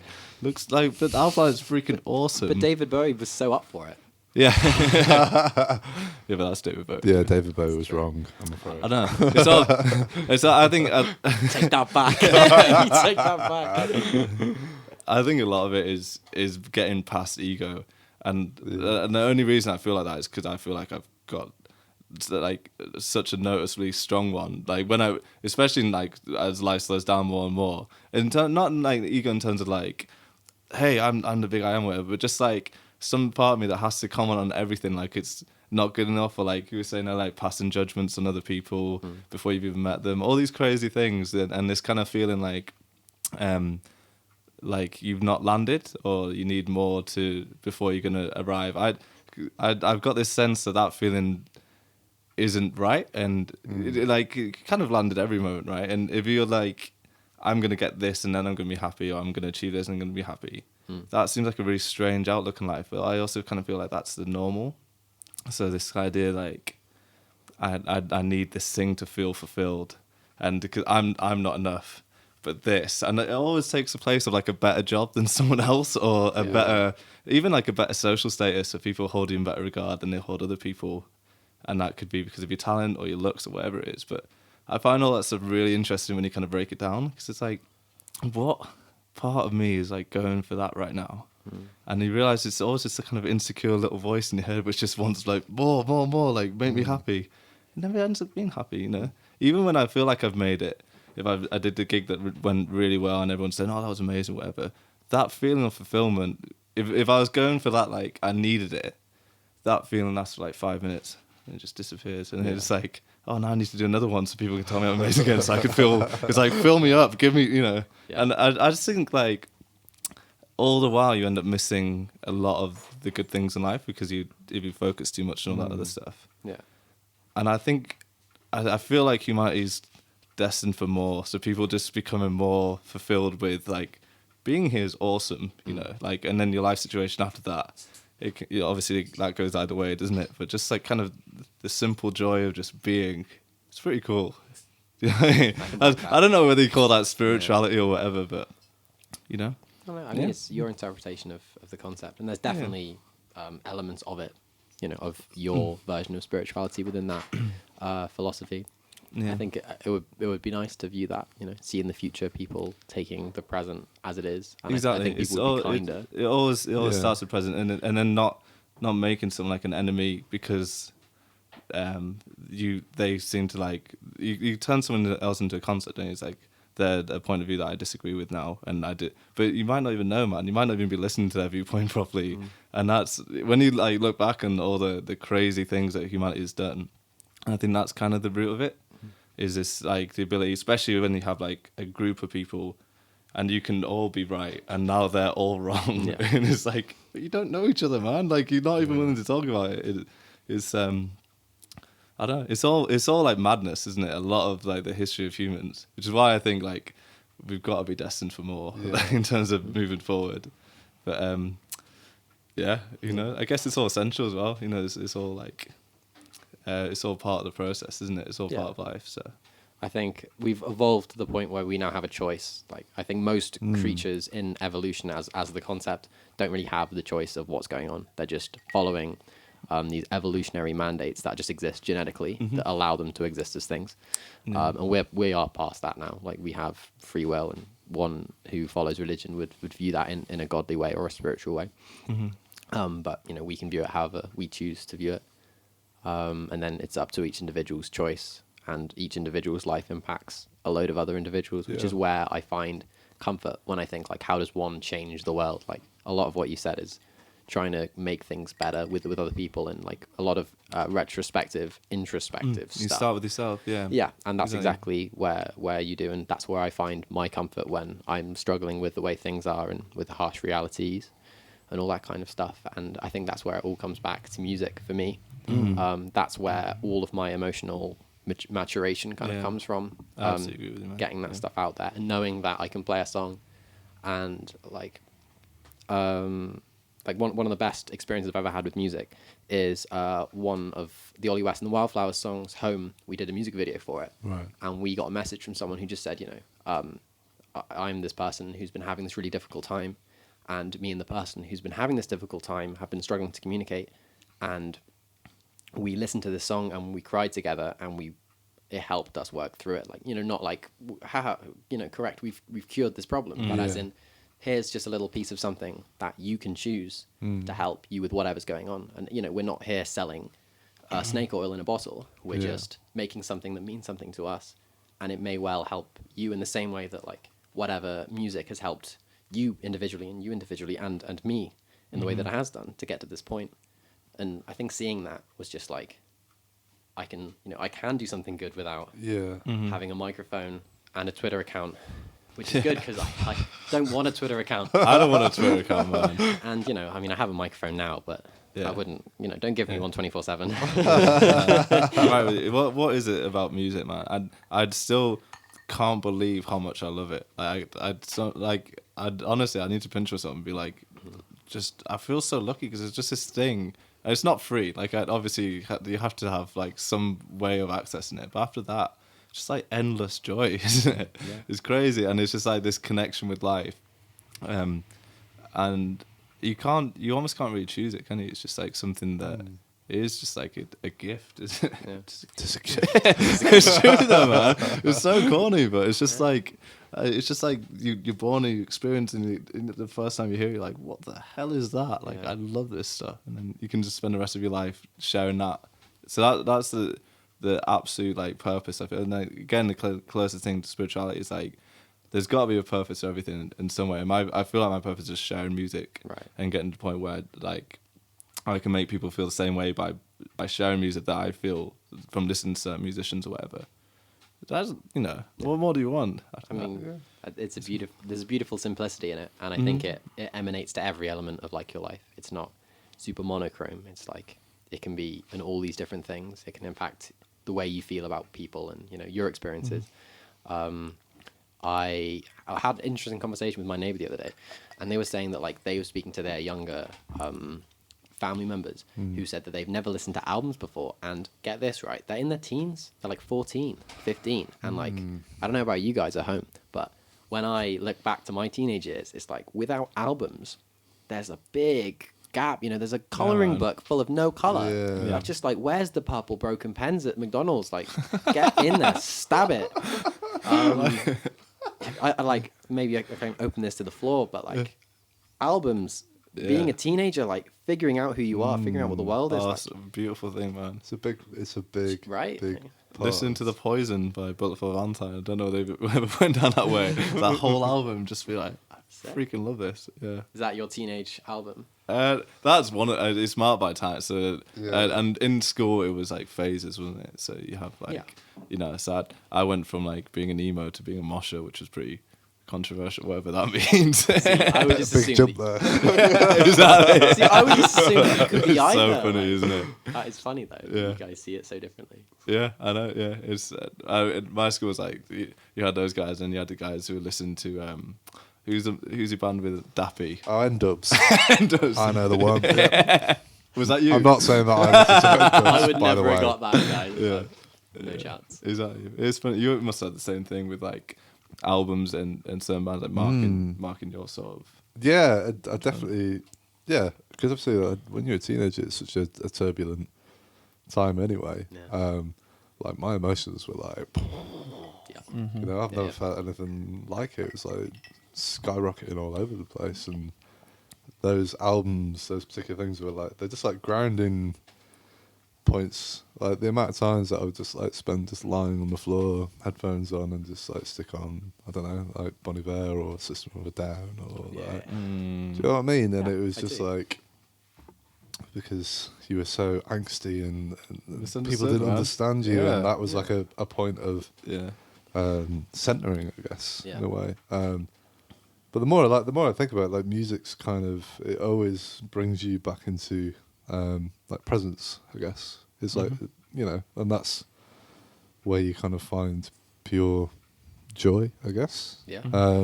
So I guess that's kind of what the music is there for. That's, I guess, in a way, that's why we all enjoy it, because it's just brings you into the present moment, and the amount of times that you can just stick an album on and then not even think about anything, Yeah. Yeah. and it's like, you know, the wee quiet hours of the morning, just Beautiful. like, it's beautiful. It is. Yeah. I think that's also why we started talking about music again after starting this conversation talking about witches. It always comes out, man. Yeah. It always comes I out. always find like the second half of these podcasts, like the topics, are Yeah. fucking crazy, man. It's Honestly, anyone's game. it's good though, man. Yeah. Yeah, music's it's a powerful thing, man. Yeah. I mean, that's why we're here doing this, in a way. You know, Absolutely. I mean, it's a it's celebration. brought all of us together. It's a celebration of humanity. It is. Yeah, man. What the hell do we talk about now? Bloody hell, I feel like we really went in deep then, didn't we? Yeah. Oh God, I'm sorry. No, it's good. It was good. I feel like I need to be like restrained because I've spent a lot of time, man. Like obviously lockdown when your life kind of gets split down. I spent a lot of time just thinking, what's it all about? It's such a good question, isn't it? Like, what's it really all about? Yeah. So I feel like when I get the opportunity to like talk about it openly, like everything that I've been thinking about, which is I do honestly think about it all the time. Like, every night I'll just kind of run around this stuff, just trying to get a grip on it all, because no one really knows. That's a really funny thing about it as well, because I think every single life is such a like an equally important but also like tiny drop in terms of like what's like the ultimate picture. And you know, no one knows what the ultimate picture is, but it's a great thing to think about, isn't it? It's a really interesting thing to think about. And I don't think there's any kind of divine plan or anything like that. I disagree with that, and I definitely don't think it's like, I don't think this life is some shot at the afterlife, you know. So Sure. be really good now, so Yeah. that you get your free pass and everything. Sure. Yeah. You know, I'm not buying that. Yeah, it's funny that you reference like everyone has their own purpose though, which to me suggests like there's an understanding that there might be like a greater power or like a plan that isn't a plan, you know, that because we think of a plan as like, I love it when a plan comes together. But, like, it's not. Exactly. Like that, like, You know. oh, that was like, yeah, as if it's ever going to be done or something. Yeah, exactly. It's- But it's so much more complicated if it were to be a thing. This is all talking in hypotheticals. Yeah. It's interesting that like your lockdown experience has been that, whereas mine has been like kind of the absolute opposite, which is I've learned how to appreciate the absolute like really simple kind of small talk almost.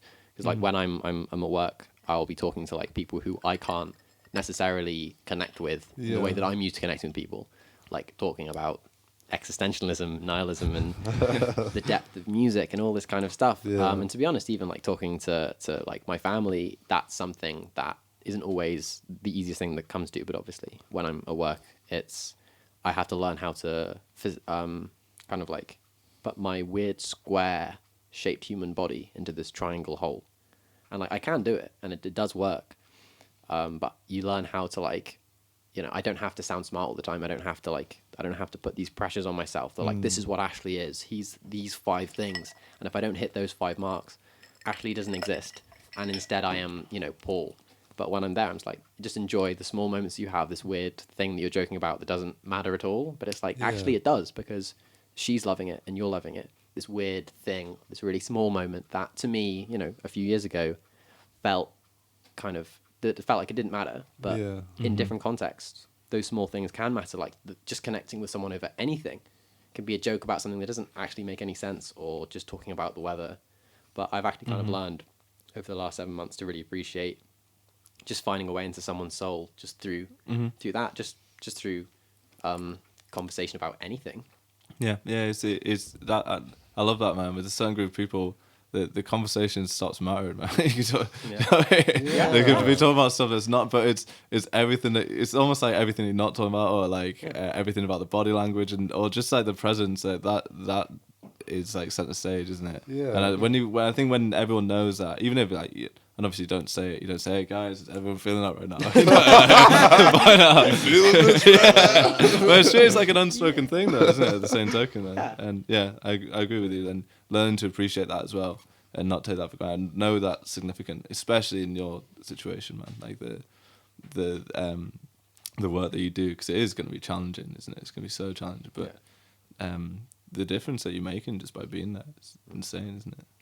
I think I draw all of like who I am from music, the time I've spent like supporting people to create it, and I think that's one of the most beautiful things about it, is that it's collaborative. Like in my opinion, one of like the most collaborative art forms. Come at me, filmmakers. What did you say? Oh god! Cut the camera. Top of the screen. Just see the screen. Oh man. Yeah, I mean, I love bigging up music. I think it's a beautiful, beautiful thing, and everything about me that is good, I more or less draw to it, other than my facial hair, nothing to do with it. Oh my god. Someone needs to teach me how to talk on these things. I love it, man. Good, Keep man. going. I just keep thinking about myself jumping through this screen right now. I keep like looking at myself and I'm like, that'd be really funny, wouldn't it? I was not expecting to break the fourth wall so many times, but it's so much fun. I see why people do it. Yeah, man. Yeah. All the time. Right, so let's say we're on a desert island. Yeah. Because that would, for some people, that would be preferable right now. And let's say that in this scenario, you have a Sony CD player with enough battery to play an entire album. Let's say for 24 hours, because we're in hypothetical land, right? Okay, so go it's on. fine, and that'll last you long enough until Madagascar, the film comes and finds you and gets you off the island. Okay. So what are we bringing? So we've got One album. We've got Just the one album. one album, and One it's album. we're there for 24 hours. You're there for 24 hours. However, you can listen to that album translated into a different language by a celebrity of your choice. Wow. They don't have to be able to speak that language. Wait. So the celebrity's got to like sing all the parts. Yeah. Ooh, so it could be like a fictitious good. album, basically. Yeah. This is most interesting. Right, Wait, can we have the original as well, or do we have to have it? No, Alright. you can have the original. So we can have both, But you only get 3 plays of the original. and then you have to listen to the translated one. But does it have to be translated to a different Yeah, language? could it or just be a different person? It can singing? be a different person. Yeah. Fuck yeah. All right, let me have a good think about this. Okay, I know who I would have as my translator. Okay. I would have Michael Bolton as my translator. Why am I not surprised? I feel like everyone knows Yeah. how much I love him now. But what album? What album? That's it. This is a really good question, Ash. Do you have an answer for this, or did this just I'm gonna have to come say, out? give me 30 seconds. Yeah, so I'd definitely say Michael Bolton. What would be really funny? I think it's got to be something that would be priceless. You know what I mean? Like really just make me laugh a lot.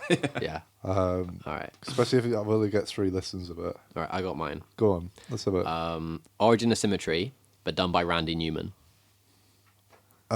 What's Origin of Symmetry? It's by Muse. Oh, right, that one. Done by random. So just imagine like, I'm gonna win and I'll never lose, but it's by Randy Newman. I like that one. I think it'll be 'Cause fun. Not that it's not off Origin of Symmetry, but And you we're know. saying that the instrumentation, all the productions, is basically like they've just taken the vocal track out and Yeah. they've just inserted Randy Newman on top. Yeah. That's fucking awesome. Yeah, man. I like it. That would entertain me for like 23 hours Exactly. at least. And then you've got the original to listen Exactly. to as well, Yeah. so you can See, enjoy that. And I then planned this hypothetical. I didn't. I like that, man. I like that a lot. Matt, have you? yeah, I'm Conjure trying. something. I'm trying for a mix. I can't hear you, George. Come on. Go on, Come on, George. God. on, George. Speak to us from on high. No, I still can't hear you, mate. They're not just like. Hello. Hi, mate. We can Hey. hear you There now. we Hi, go. George. So I had an idea for this one. Go on. I was thinking Michael McDonald Yeah. and Good start. Straight Outta Compton. Holy shit, that was so good. Oh my god. Could you imagine? I can't imagine, man. I don't think I want to imagine. I'm trying not to. That's so wrong. That's so wrong. That's so right. George, that's great. That man. is top. Well done. Can someone play a sound effect like the woo? I'll insert it in the Thank you. evidence note to myself for later on. I was trying just something really like left field. So I was thinking Usher sings Bon Iver's self-titled album. Oh, damn it. Wait, you can say Usher as well. No. That's just for like just trying to put those two together and just see like how it, because I can't see it working, but I think it would be pretty funny though. Just to, I think you'd hear how much he's struggling to understand what he's trying to do, which would be great. Yeah, exactly. That's what you want to hear. I feel like I'm not sure.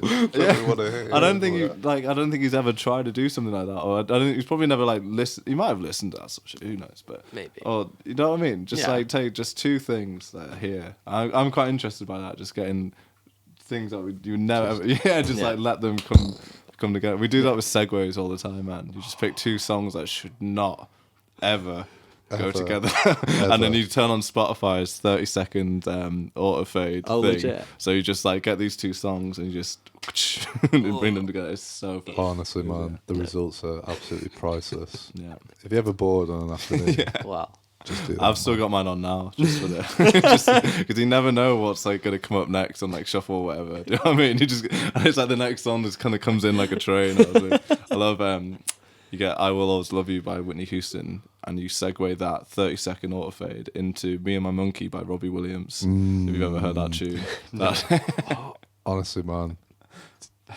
do it. go home, all right. do it. I got some homework. Thanks, guys. Seriously. I'm gonna go with Michael Bolton. It's just gone. Are you joking me? I literally had the album in my head right then, and it just went. Michael Bolton sings. What was it? Michael Bolton. Oh, yeah, Michael Bolton singing Jeff Buckley's Grace. Wow. Because That could work. I think it could work. And I think it would be almost good. Do you know what I mean? I think it would be on the brink of being like you know when something's like so bad it's good. I think it'd be somewhere in the middle where it's like in this weird kind of like strange. Yeah. I think that would be awesome. So 23 hours, you would get to the conclusion of whether it's bad or good, though. Yeah, exactly. Would that ruin the fun? Because I don't think I'd figure out whether Randy Newman's singing like Hysterias of Absolution. What is from Origin of Symmetry? I'm trying to think of a song from Origin of Symmetry. I'm not really. I'm not clued up on the old Muse. I haven't listened to him in 5 years, which is why I'm happy. Plug-in Baby. Oh no! Thank you so much. Thank you. Oh my god. Jesus. So, Randy Newman singing Plug-in Baby. I'll always know what that is. Yeah. think. Can I ask a question? Please. So once we leave this hypothetical island, Okay. does this piece of music continue to exist, or is that it? It was all a dream. It was all a dream. You're You hallucinating. used to read Word Up magazine, And unfortunately. no one will believe. you. But we would all spend the rest of the problem with this island is obviously like it's fantasy island, the best island you can ever live on. But when we come back off it, no one ever believes that existed, and we spend the rest of our lives trying to prove it. But you heard it so clearly as well. It'll haunt your dreams. God damn it. Gosh, that was a fantastic question. Thank Very you. good. That's absolutely brilliant. Yeah, that's got me thinking now. Because I always said to myself, if I make a shitload of money, which of course I will, because I'm building an empire. Hooray for capitalism. Don't hurt me. I've always said that I would like pick, basically pay Michael Bolton and just pick an album of basically like a compilation of songs that he could record for me, just so I Sure. could just have just for myself. Okay. You know, I've thought about it a lot. Yeah, everyone has that like, what would you do with the lottery winnings? And yours is that, which is, I mean, it would be most of it. I'm not Surely. saying like, let's say I won the lottery. That's not like my first thing. This is like, let's say I've won like, I don't know. 5 lotteries. Yeah. Because this would be one lottery worth, surely. Yeah, definitely. Although I don't know, I mean, Michael's not doing so well these days. So we might be able to talk him down on the old price. Well, you're the biggest savvy businessman bargain hunter that we've got on this table. Yeah, man. I think I could talk him down Yeah. to like a cool $500,000 maybe. And then Great. spend the other $500,000 promoting it, and then it pays for itself. Oh, you're gonna sell it? You're gonna actually market it? Yeah, I think so, because I think it would spread a lot of joy to a lot of people. It depends on what songs you choose. If you choose Straight Outta Compton, no, it won't. Nah, I'd say like a compilation album, so an eclectic mix, you know, like maybe some ABBA, maybe some. You had me at ABBA. You're a big That's it. ABBA. I'm all in. I'm putting my chips in, all in. George doesn't like ABBA. George hates ABBA. ABBA really like They're- Marmite. I love you like them. ABBA? I absolutely love it. I used to hate them because I thought it was cool to hate them. Do you know what I mean? Sure. Because no one wants to be like a 20-year-old dude and be like, yeah, I like a bit of ABBA. That was me.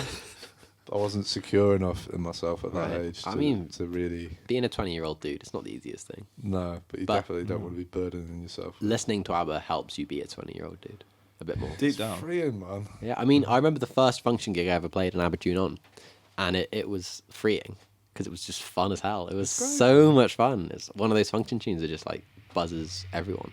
It's beautiful, man. It's beautiful It's music. wonderful. Yeah, I remember a car journey I had down south with the old violinist of Sylvette, and we literally listened to ABBA, like the ABBA album. We listened to, I want to say, Kylie Minogue and the Spice Girls, and it was a wonderful experience. Honestly, you know, you let go of all your Yeah, judgments. you know what? That's a very good point, and so let's touch on that. Please do. I hope that we've all got to this point now. The people at home, we all went to music college, and that can have quite a serious effect on your perception of music or your taste in music. And yeah, stuff like that, like cheesy pop stuff. A few years ago, I'd be like, no, that's not cool. That's not like, it's not good enough. It's like, No. I hope that we've all got past that point of I certainly have music needing to be something for it to be acceptable. Yep. Yeah. You know, because I love that stuff now, man. Like listening to like.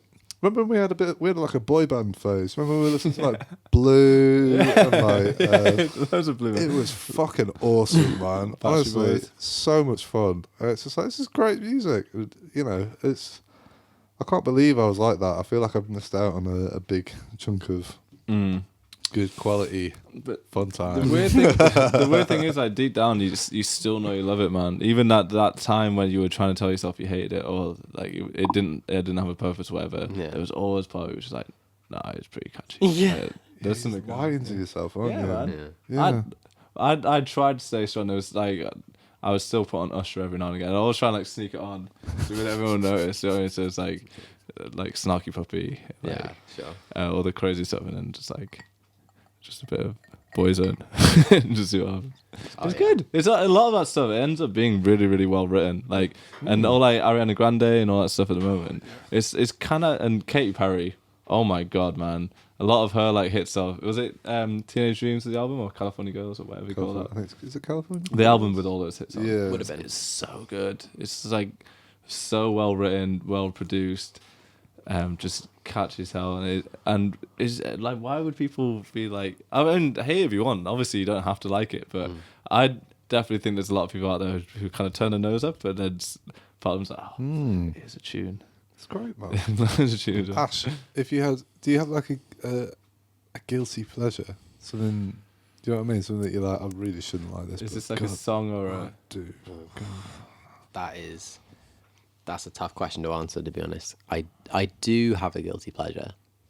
It's kind of a genre, you know, like the stereotypical like American kind of post-punk thing, Yeah. where they're just like playing really bait riffs and they're just singing like, right. So this is the song, right? "I Miss You" by Blink-182. I love that song It's so much. beautiful, right? But it's just so memeable, for lack of a better word. Yeah. And like if I were to feel guilty about a pleasure that I have, I would say that's probably it. You know, and it's great, like, and I love that kind of stuff. But like it is also like super. You can laugh about it, and I often do. Like literally, it's just so edgy, but it's great. Like it's really really great. It's really well done. I wish I could get away with, writing. You can. Hello there, shadow from my nightmare, but I can't. No, but don't think. we're here to tell you, you can. You can. If you want to. I'm so glad I You can. can do anything you put Yeah. your mind to, man. And we'll be there the whole way. Yeah. Thank you. Or Adam's song, like First Day. Oh, Is it yeah. Always? Is that? Yeah, always is one. Yeah. Always is definitely one. Oh man, just so many beautiful tunes. There's a band that my mate Richard from back home, Yeah. he used to love them, and almost because he loved them so much and tried to like ram it down my throat when I was a teenager, I like turned away from it. I was like, no, I don't want. And I was just denying myself these great fucking tunes, man. Well, I mean, when you're advocating so like vehemently for something, like you gotta be aware that like you can turn people off. Like you gotta let Yeah. people in to the experience and let So- them like or dislike it, and not to like get your postage stamper and just putting your opinion Yeah, on man. someone's face. Let them do it themselves, and they'll Slide it in. they'll Yeah, figure you out. You gotta do that, man. I love doing that with like, man, just showing it to people. Yeah. It's like maybe one song by someone and just sort of. Just gonna leave this here. Yeah, don't even say anything afterwards. Just let the moment Yeah. pass and Yeah. then just do it again a few days later. Yeah, exactly. Anyone? Any takers? It's great, though, isn't it? It's just like dealing out music. Yeah. Yeah. Yeah. I see. I've got this idea of like all that kind of Blink-182 and all that. Like, what would you call it? Like post-punk? I mean, like Like- Blink-182 definitely pop punk in the day, but like Yeah. the Yeah. stuff that like came after it, like super edgy, trying to be darker than them, I would call it post-punk, but maybe someone with Yeah. a bigger beard than me would disagree. I don't know. I mean, who can even define genres anymore? Yeah. It's stupid, really, but it's a we try. necessary evil. Yeah, because when you're uploading music on Spotify, it's like, tell me your genre. I'm like, I wish I could. Yeah. Don't put me in a box, please. Don't put a label on me, sir. No, thank you. It's true. Man, crazy times. Crazy times. Aren't they? You know what? I think we should park it there, man. Sounds great. Well, I've had a wonderful time. Thank you so much for having me. No, on. thank you. One man. more Thank you. question for you, Please. Ash. If you could sum this podcast up in 3 words, what would it be? Worth every second. Oh man. Oh, you sweetheart. Stop it. What about you, Matthew? Oh man. I can't compete with that, man. The guy's a That was wordsmith. so I good. know. That's so concise. That's like by far the quickest That's so and quick, best man. answer. Yeah. Yeah. Well done, mate. Ash was better. Hey. I'll take that. I'm going to go with We Need James. That's true. Sorry, George. George and Alex, you've done a They really tried. fantastic job. What are you guys saying? I missed that. Oh no, we're just saying it's we're fine. just saying you've done a wonderful job. So thank you very much for watching the podcast or listening. Perhaps you're listening in the future. I hope that you enjoyed it. Please, if you liked what you heard / saw, follow us on our RecRooms Facebook. We've got YouTube. We're on all the podcast apps now. So please follow us on there. It really helps us out. We're going to be having Nathan Carroll on Awesome. next week. I'll be tuning in. Yeah, Yeah, man. yeah. Ash, for people that want to check out your music and all the many, many projects that you're in, please direct them to the interwebs. Where do they need to go, Ash? Okay, get your keyboards out. There we go. That Old Quiet Lighthouse. We're on Facebook, Instagram, YouTube, Spaddle Music, Apple Music, and Spotify. Sorry. Spotify, Apple Music, YouTube. Sylvette is a band I'm in, Sylvette. We're on the same stuff, YouTube, Facebook, Twitter this time. Apple Music, Spotify. Ollie West and the Wildflowers, again, same stuff. Just type in Ashley Garrod bass, see what comes up. It might be worthwhile, probably not.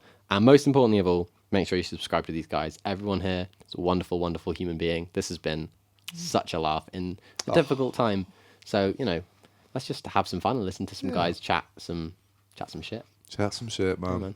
And chat shit we have, Ash. Oh my God. As we have. excellent shit. Some of the best shit I ever fucking heard. Right. Thank you so much for listening. Join us again next week and have a fantastic day, evening, whatever the hell you're doing. And we'll see you all soon. Goodbye. Bye.